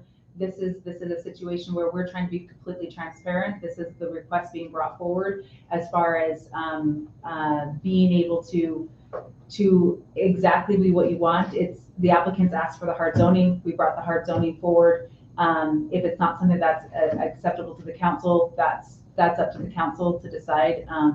We have good faith. He's been a good applicant that we've talked to, but the zoning issues are RM16 and RM8, and that's just the application before you, and there's no development agreement. But you're saying we'll still have to approve the final plan, correct? Yeah. So what if we do rezone it and then we don't like the final plan? Do we have a say or not? Actually, well, okay, so with entitlements, you could go right into our code and look under the chapter, I think it's 1.07.010, that's uses, that's a use table, and that's a menu. And the applicant can choose from a menu per their zone, what's approved or what's permitted or needs a conditional use permit, or what's not permitted. So maybe to be completely clear, there is some flexibility built into the system, and it's not why staff needs a concept plan at this level. It's not why we tie them down to a certain development pattern or style. That's what the PUD overlay tool does that has been recently repealed. So this is just simple hard zoning. I hate to be repetitive, but the question is, does this zoning fit in this area? Does it fit with the general plan? Does it create land use issues? Does it follow good planning principles? These questions, I think, each have been discussed, at least touching on each one of those opinions tonight. And there's, the council's free to decide. That's why we brought it for you. We try to be, we're just the avenue to bring that forward and to decide what is best. I've heard a lot of questions tonight that seem to be, very high level conceptual of understanding the system, how it works. I would almost think it's a good idea to table and do our research and give our developer a fair, educated council opinion rather than just rushing into it. Give us a chance to talk to the planning commission members. I feel strongly that it's hard for me to see something come from planning commission that we don't take their counsel on or their recommendation. That's the whole goal of a planning commission, is to be that first vote and give us a recommendation. They've recommended no. I want to understand the why. The no is conditioned upon the development agreement. Correct. And so is that an option to approve with condition upon development agreement? I would probably do, well, they could do continuance Continuance would be the tool. to get clarification. There's been a lot of due diligence from the applicant, a lot of meetings with staff. Planning commission did their part and they held a public hearing. So the answer to your question is that's not necessary, but it's an option. Why not necessary? The research has been done. And what is the recommendation to us then? From the planning commission, yeah, like you said, denial. But So the planning commission's recommending denial. I think he's saying, would the council have more time? You're saying you as a council would like more time to research? Yes. Continuance is the tool. And then that would be continuance, yeah. To truly understand the issues behind it, what we're voting against. I think there's still a lot of ambiguity for those that are actually placing the vote tonight from the questions I'm hearing. Yeah. If I can And ask, to be quite frank, from sitting here in Las Vegas and over a screen, it's hard for me to take a temperature of the room. And to be honest with you, to table this and bring it back later, I think the odds go up for me personally for a yes vote. Well, we still haven't had the public input part of the agenda, so that could help. I was just gonna ask, what would you guys like us to present per se for the exception of the zoning? Like, what questions are we after that doesn't kind of fit this scope already? I think for me, it's research, understanding the current land use understanding and getting a little bit more on the NPI, right? Understanding the planning commission, understanding all the details behind just the legalities of what it means to rezone this. Okay. But that's just for me personally. I'm learning where I'm at, with this, and I've researched a lot to prepare as much as I know. I'm more just the questions that are coming up. That's where I'm concerned. Let's go to that public input on this is that where we're at? We're Yes. there anyway, right? Yeah. It's technical questions. So that way, if there's somebody in the audience that can say, or even the developer, so we have a discussion and public input of this very thing that we can have. Let's see, where was it? Ordinance 12A. 26-09. Yeah. Well, I just read it. Public input. It's 12A. Okay. So we'll open it up for public input on that, and and I guess the developer can say some more, or if there's somebody in the audience. Is there any in the audience that has something to say about this?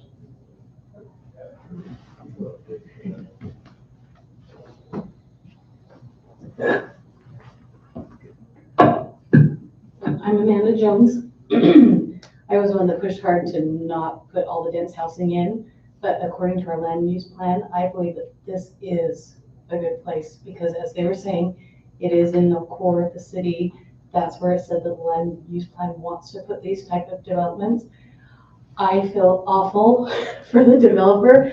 I go to all these meetings and they just keep being put down and down and down and down and down. And so for the area it is, for the land use plan, I believe it's all in line. And I feel like you should support this and approve it for the zone change. Thanks. Thank you. Thank you. Any others? I'm Cheryl Martineau, and I've been to a lot of these meetings too, and I was concerned about this until I found out that the road would connect to 1000 North, because with only one egress out onto Main Street, with all that, I think that'd be a big concern, but having that go all the way to 1000 North, I think helps this a lot. And I'm in agreement with Amanda. If in the core of the city is where the denser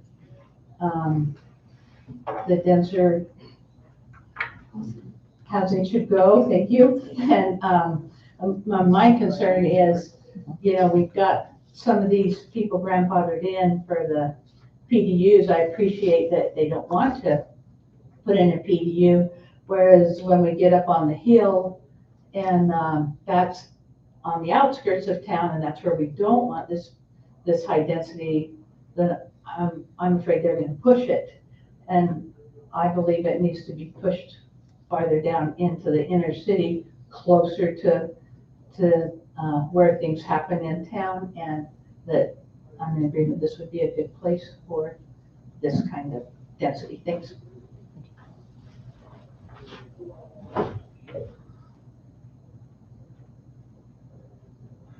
Any other?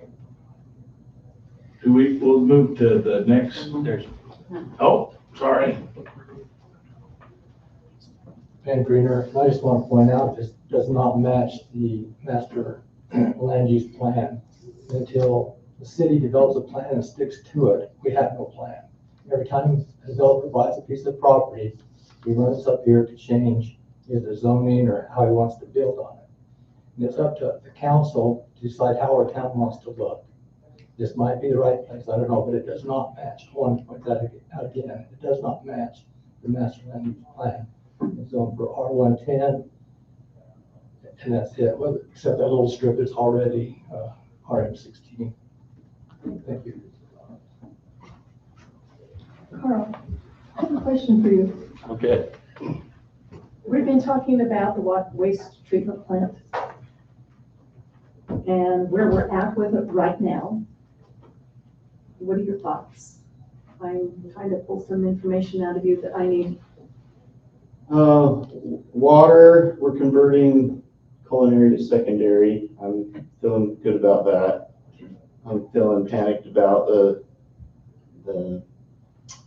sewer, the treatment plant, but I feel like we're moving in the right direction there.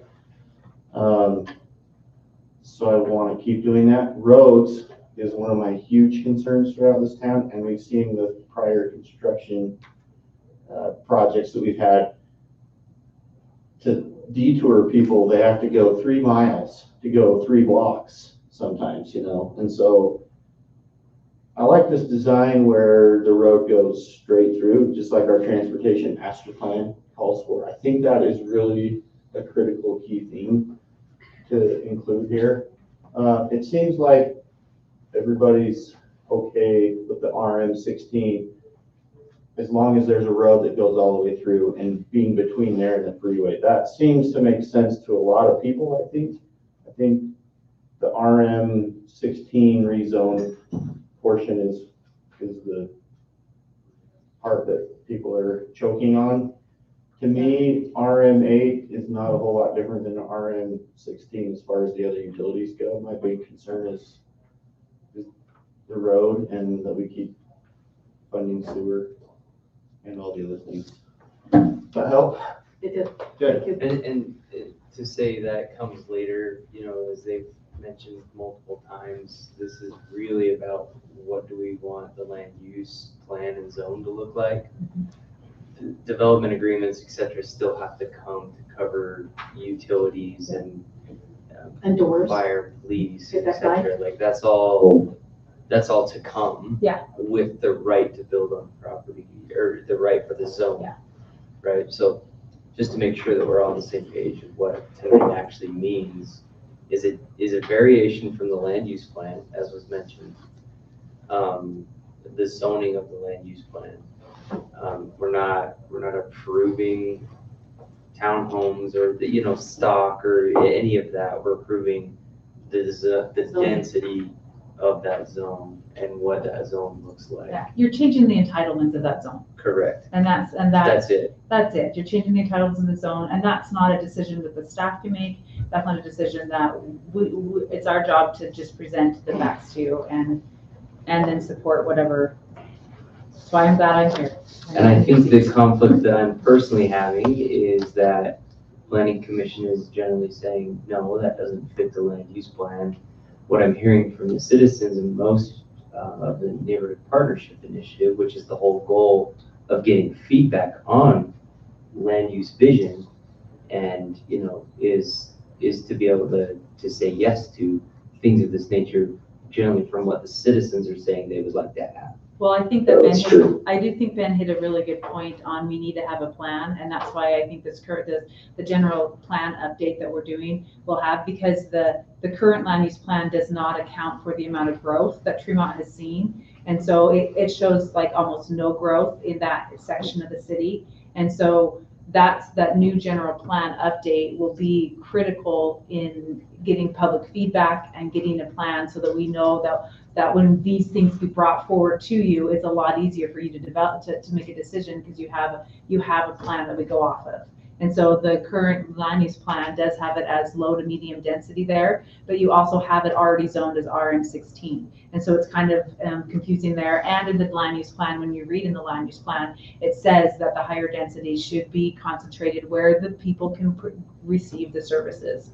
And but there's so many multifaceted things to take into consideration in this. And so right now it's just at the entitlement stage. So I'm just give you my 2 cents, since it's a hearing, is I think it fits there. I think the apartments all the way down the freeway fits. I know we got the density, but we're not doing our due diligence. We can't stop apartments. We just can't. I mean, people need different places. People need things they can afford.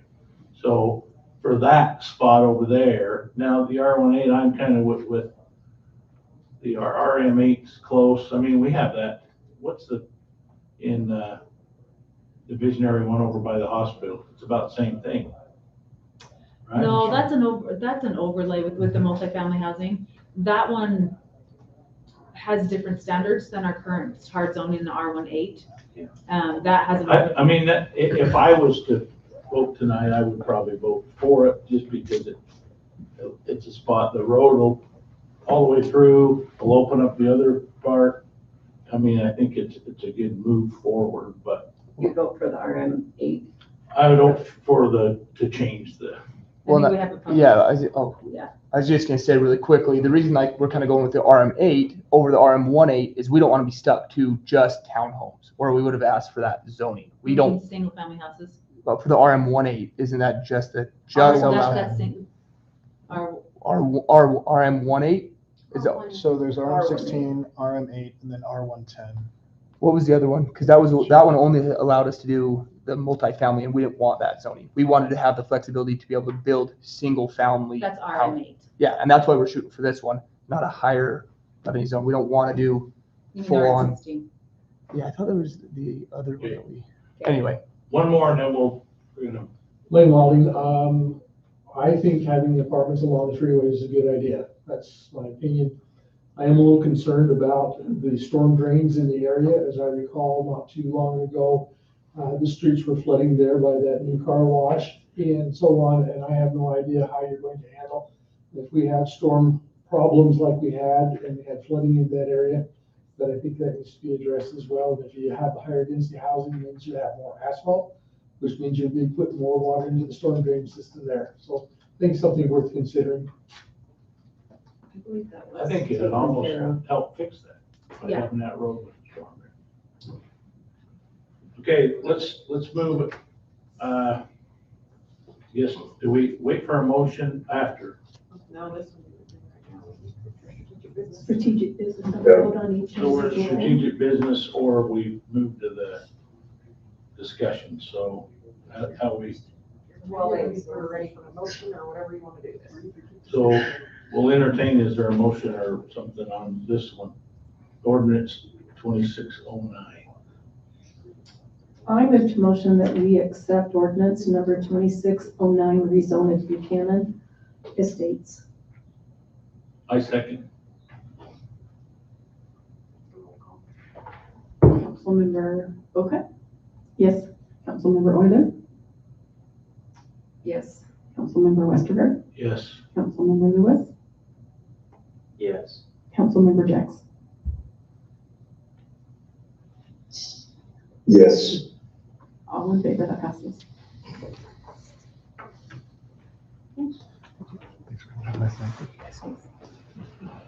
So now, we're back to 12B, correct? Yes, sir. So we're gonna have a discussion on this for ordinance 2610, amending the chapters 1.03 and 1.07. And that's you guys again. Thank you, This should Councilmember be a lot quicker, so. Appreciate your time and Yeah, thank you. consideration. We do. Thank you, watch Council. this, and we thank you, Council. It's stressful. Well, to jump right into it, following a directive from the council on May 9 to start looking at our code and start tweaking things. Well, we brought 2 repeals, which was like a blanket approach. Now we're going a little more surgical, and we're just gonna propose some changes to the residential lot regulations.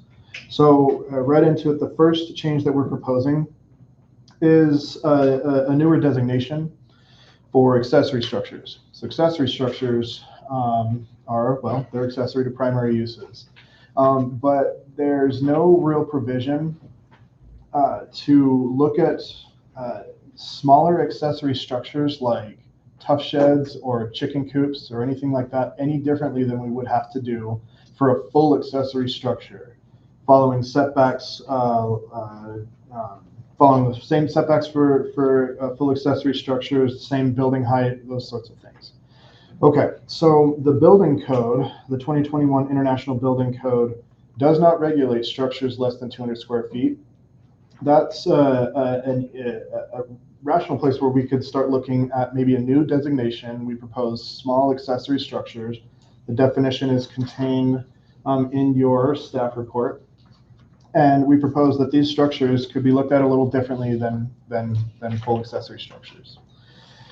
The second change is in regards to just some inconsistency on the code where it talks about maximum building height for all buildings.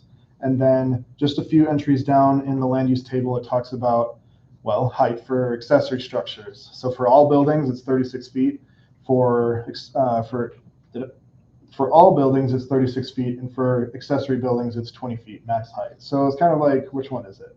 So staff proposes just a simple tweak to call it all main buildings, which includes things like houses and other commercial things. So, okay, so then the third change rides right on the coattails of the rezone discussion from tonight. So in the RM8 zones and the RM16 zones, the purpose of those zones as outlined in our code, I'll just read one of them actually. To provide areas for higher residential density with the opportunity for varied housing styles and character for single-family occupancy, maximum density 8 units per acre for attached housing. You have that statement, but then in the lot regulations just below, in the table just below, the RM8 and RM16 zones specifically prohibit single-family housing. So we're just kind of looking at maybe making that a little more consistent.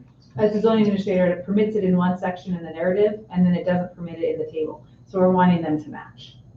So that's it for that one, yeah. And then the accessory dwelling minutes, I think Jeremy missed over, we're just changing the setbacks on the sides of those, so that someone. And giving it a definition. And giving it a definition. We've gone over with the fire department That's to make sure that that they're okay with this, because the definition is that the small accessory structure will have no water, sewer, electricity, or anything like that. It's designated so that someone can put a tough shed or a chicken coop 3 feet from their line in certain zones versus 5 feet. And so just so that they can have a little bit more, leeway on, and enforcing that on a code perspective is a lot easier. So those are the 3 changes that we have. I want to make a note that the planning commission voted 5-1 to approve these 3 changes. 5-0. 5-0, yeah, sorry, 5-0. And he's got both in the staff report. He's got the 3 changes right here on one page, but then he's got the whole text if you wanted to read through the whole text. So you can see them where they belong in their respective tables or sections. So are there any questions on there are the 3 changes. The first one is to allow to define what a small accessory structure is and to create better setbacks for them appropriate to each land use. The second one is for the height discrepancy in code to make it more uniform. And then the third is for the single family housing in the RM8 and RM16 zones so that it matches the narrative and the table matches. So they're just corrections to the code. Are there any other questions then? We have it as a public input. Does anybody in the public have any input? Michelle Martineau, does this affect only those 2 zonings that you're talking about? These changes, or does it cover all zonings? The small Like accessory R1. The small accessory one is All residential zones. All residential zones, yeah. So what was the height? You said it was 36 feet in one place and 20 feet in one. So what are you making the height? 20 feet for small accessory structures. And 36 for main buildings. It's just not clearly laid out. If you swing down a little, it'll make more sense. There we go. So, just above. Okay, so height regulations, maximum height for all, and then we're proposing to add the word main, buildings and districts regulated by this subchapter or chapter shall be, and then it's 36 feet across the board. And then 3 entries down to the maximum height of an accessory building in feet. And then it lists all residential zones as 30 and 20. All right, that was my question. Thank you.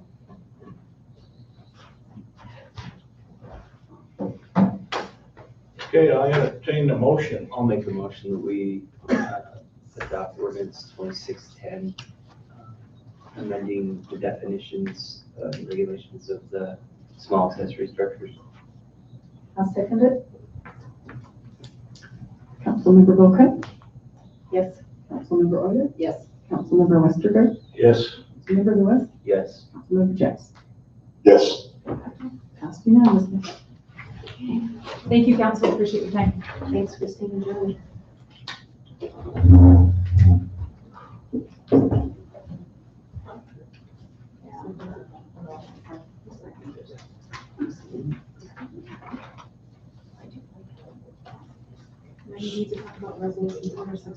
So, yeah, now we need to, in strategic business, bring up resolution 2646. And I'd like to make a motion that we table this resolution until the next council. I second.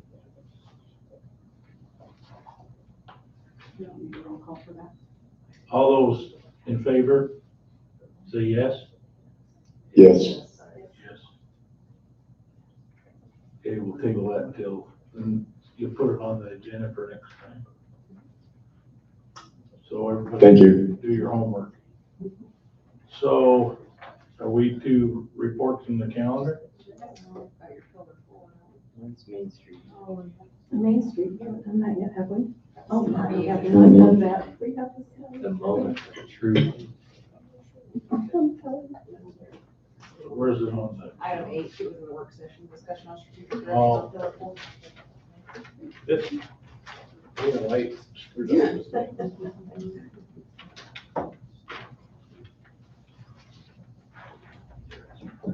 H.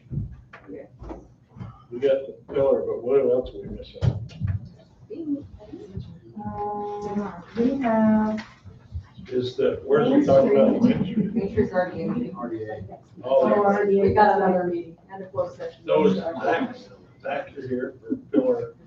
I think we'll do the Reader's Digest version of this for tonight, but I think we'll talk about it. Okay. The mayor wanted us to talk about it. Yeah, so. Switch seats real quick.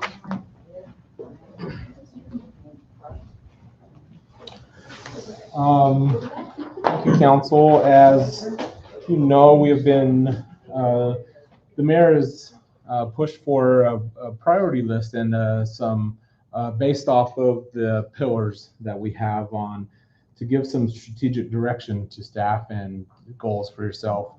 I wasn't able to be in attendance at the last meeting for the Pillar 3, but I understand that it went well and there was some good conversation. So moving on to Pillar 4, Mayor Rohde is not able to attend, so he asked me to continue that conversation on Pillar 4. Pillar 4 is the pillar that is connected to positive well-being. It's resident well-being and the fiscal capacity that sustains it. The strategic focus in this pillar is mental health, physical health, education, resilience, and lifelong success. The challenges that we see most within these pillars to discuss would be the high mental health needs. We do have high depression, anxiety, and trauma that is prevalent. Stigma and cost prevent residents from seeking help. Challenge number 2 consists of substance abuse epidemic. Drug use and alcoholism affects families across income levels, burdening health and safety systems. Challenge 3, small and fragile economic base. Heavy reliance on a narrow commercial sector leaves the city vulnerable to economic shocks and high fiscal burden on its residents. Challenge number 4 that we see in this pillar is water supply and sustainability. Growth and climate variability threaten long-term water availability, which is critical rural concern. And then the 5th challenge that we hear most from residents is fiscal capacity constraints. Limited revenue limits the city's ability to fund services residents expect as the city grows. Mayor Rohde has listed some desired outcomes on there, but along with those, this is where we ask the council to discuss not only the challenges but also the desired outcomes and your direction that you would like to see move forward with this pillar. I hate to say it, but everything goes on economics. I mean, there isn't anything that we don't want to do if it's valid, but if what money we have, so. Right. Yeah. I mean, We'll get me right. concerns is economic. Strengthen economic base, maybe? Funding, I guess. But I hate that, that's a cop-out, but it's real. That is a major concern, not only with staff, but also with residents on things, and it does drive a lot of the concerns that we see on this pillar. So is that okay, Blair? The need for funding and strengthen economics? Yeah. You know, I've been very happy with a lot of what Parks and Rec is doing to bring us together. You know, I was at that event the other night again in the park and with food and people mingling. I think that does more for mental health than probably anything, is just being together and, you know, having opportunities like that. So, I mean, those are definite outcomes that I think are providing mental health we need each other, right? And so we got to keep that up. That's a definite outcome that I would like to see us keep. Is that on a positive side? Is that where to put it? Just anyone up there. It's okay. And like the youth are now, also going to do a teen night, and, it just keeps growing. And the more we do that, the Monks and Bananas, and I mean, the community is feeding each other, and that's what we're after. We're going to be hearing about the Main Street efforts that are coming and the things that's going to do to bring us together as a community and be proud of the place we live. I think being part of a tribe and being happy to be a part of that tribe. Seth Godin is an author that talks about that, and just we all want to be a part of a tribe, right? And we got to be proud of that. And so we just got to keep doing that kind of stuff that makes us proud to be from Tremonton, I had an opportunity to attend the banquet the other night. It was small and intimate, but it was about positive effects that people do in Tremonton. And there's good things happening. There really is. And the people that were highlighted in this banquet, I found it rather interesting because it was not just from one sector or one walk of life. Two people they were highlighted on caring for fur babies. And two school teachers. I mean, it was good to see that people are out looking for the good. And when I was at these last two community events we've had at Schumann Park, that's the most positive thing you can do. Meeting, getting out, talking with people, and they want that. They want that connection again. I think we've missed that. So the connection and looking for the good. I think the Mugs and Bananas, all the people that showed up, Oh, and that was fun. I had a truck and I just parked on Main Street, but I talked to people that I've talked to forever that just draw walking by or whatever. It was positive, everybody more relaxed. I saw Landon Lish. I haven't seen him in 15 years. You get a group of Jetsons together and you're gonna have fun. Yes, that's really true. That is very true. But it was fun. Mugs and Bananas was a blast.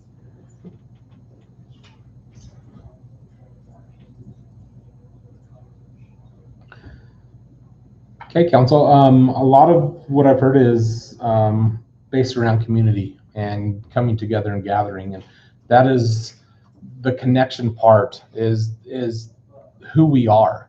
That is our whole brand. Is connecting with residents, connecting with the community, connecting with nature, connecting with our surroundings, with the valley, and that's something that we are focused on as a city.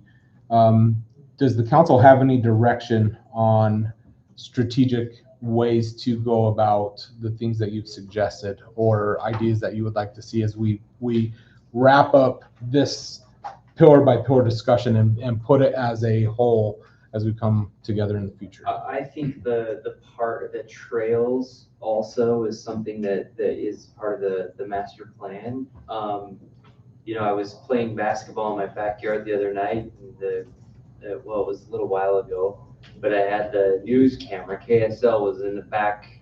I was like, what is that? And I looked over and they were standing there, the Sorensen Estrada walk had happened. That trail behind my house is used constantly. I didn't get a report in an update, but maybe this would be a good time for it. The planning department has had some really good conversations with UDOT, and they have a central trail system that the state is mandated, and they've got $45 million that they have to allocate every year for a central trail. And I've been talking to UDOT How can we get that? Yes, that's what we're working on, and they want to come to Utah. We just have to amend their map, and I'm in the process of going through the amendment process. So because their map, they didn't get our input, and we just have to amend their map and apply get our trail system on their map, and then they will fund our trails 80 to 20%. So it will be huge. There are two trails that I'm petitioning for the funding for.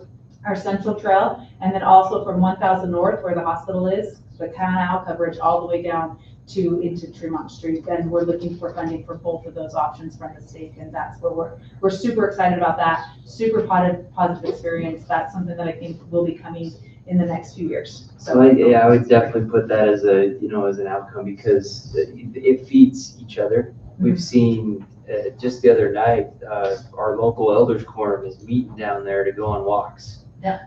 Right? I mean, that it breeds events, it breeds opportunities for people to be together. And I see a lot of people alone walking, getting clarity. And you'll hear more about this as we present the Parks, Trails, and Open Space Master Plan. But when we did our needs assessment, trails and another thing I'll talk about later were the #1 priorities of residents and what they want to see. So it does add to that, the mental health and connecting with nature, which does help. So a few years ago, on the south end of town, developers had to put so much towards the trail system. Is that money still there? I am not familiar with what you're talking about per se, but I do know the Central Trail system, we have easements all except for one property. But we can start working on that. So I'm wondering if you're referring to the PUD that was repealed. That was part of what I was. think some of the developers had to put so much towards, if I remember right, when I said in those meetings in 2018 and 19. It depends, it probably would have been negotiated with each individual development, the Yeah, it development was. agreement. And then I do know that a lot of, we are shovel ready for our Central Trail system, and UDOT was super excited to hear that, because that's where funding will go first. Oh, that's And cool. so I've already had 2 conversations with them, so Okay, super that sounds excited about that. Wonderful, thanks, Christine. Wonderful.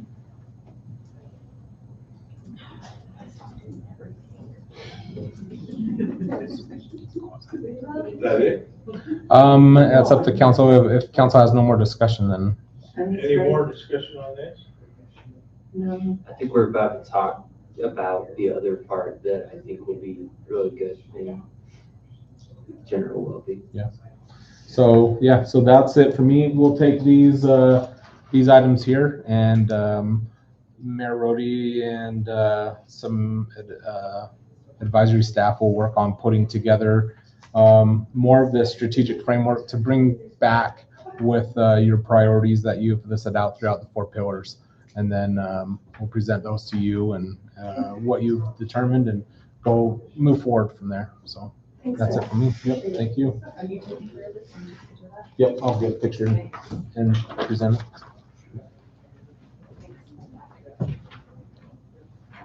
So since I got 6 papers, where are we now? Right down to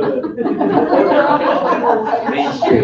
You're doing wonderful, the, Blair. Main Street's in the RDA, Main Street's in the RDA. the different meeting.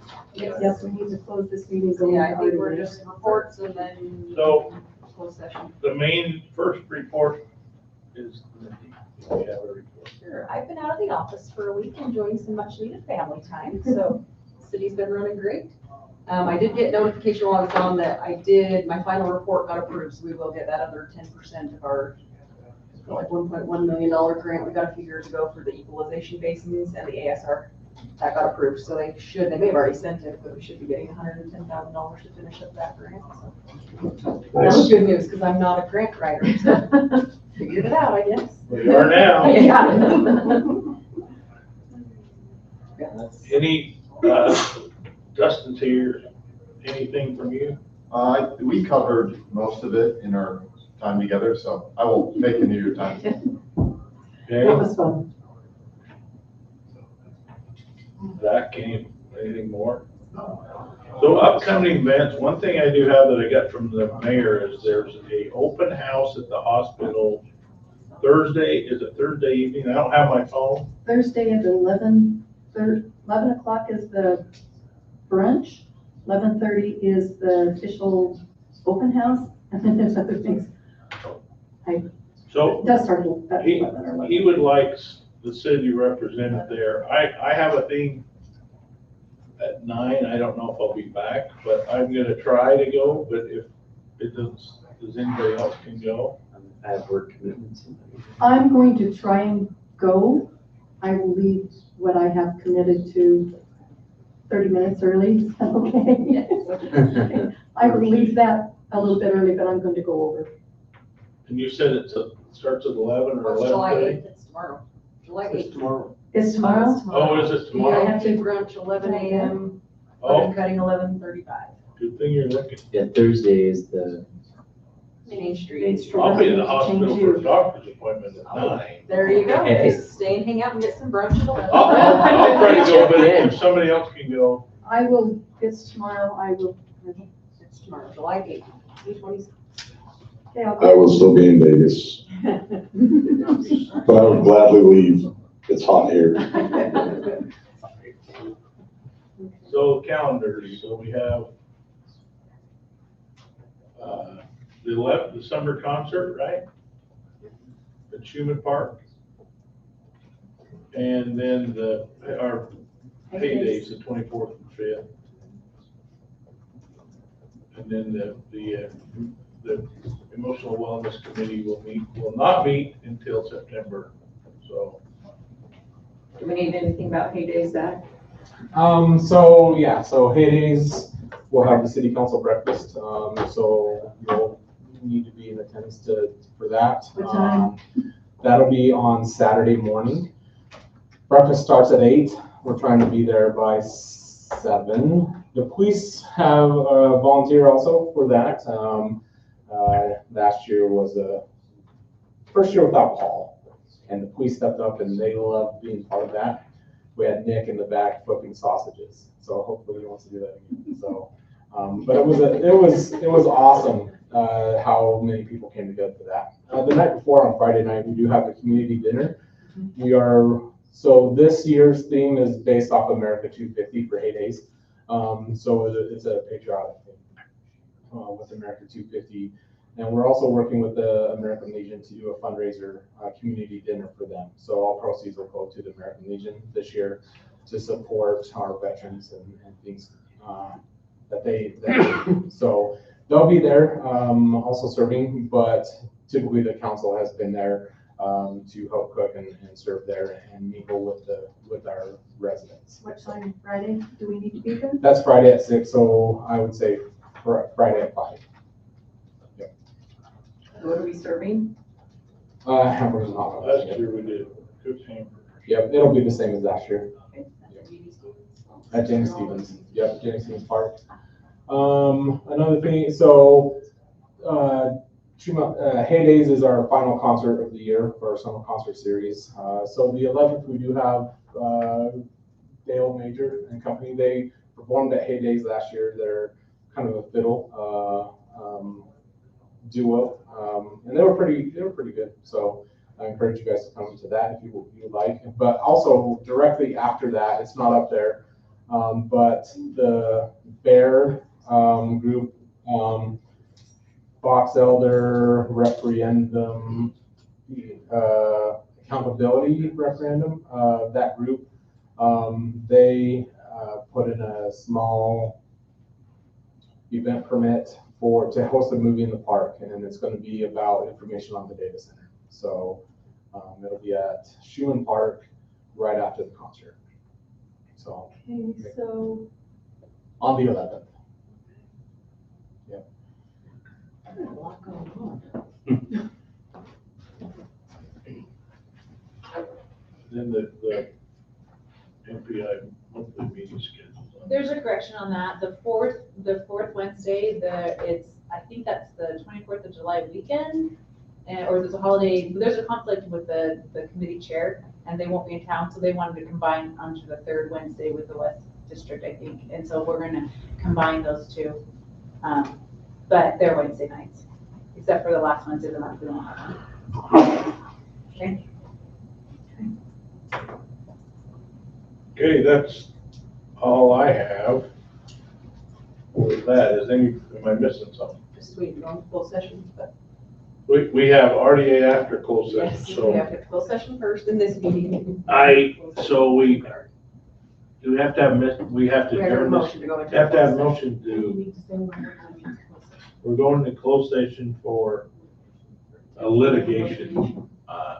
That's why the attorneys. He don't come here just to He doesn't come here. 'cause Where's he the loves bad us. news when I show up? No, no.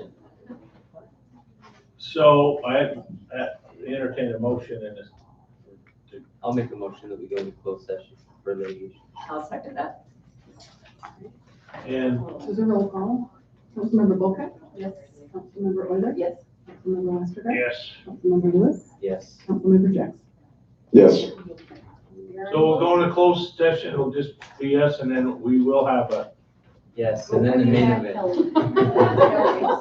Sorry, Kelly. I should have brought cookies. Lindsay knows I usually make cookies. If No, I this is know not- it's not- like, because Yeah.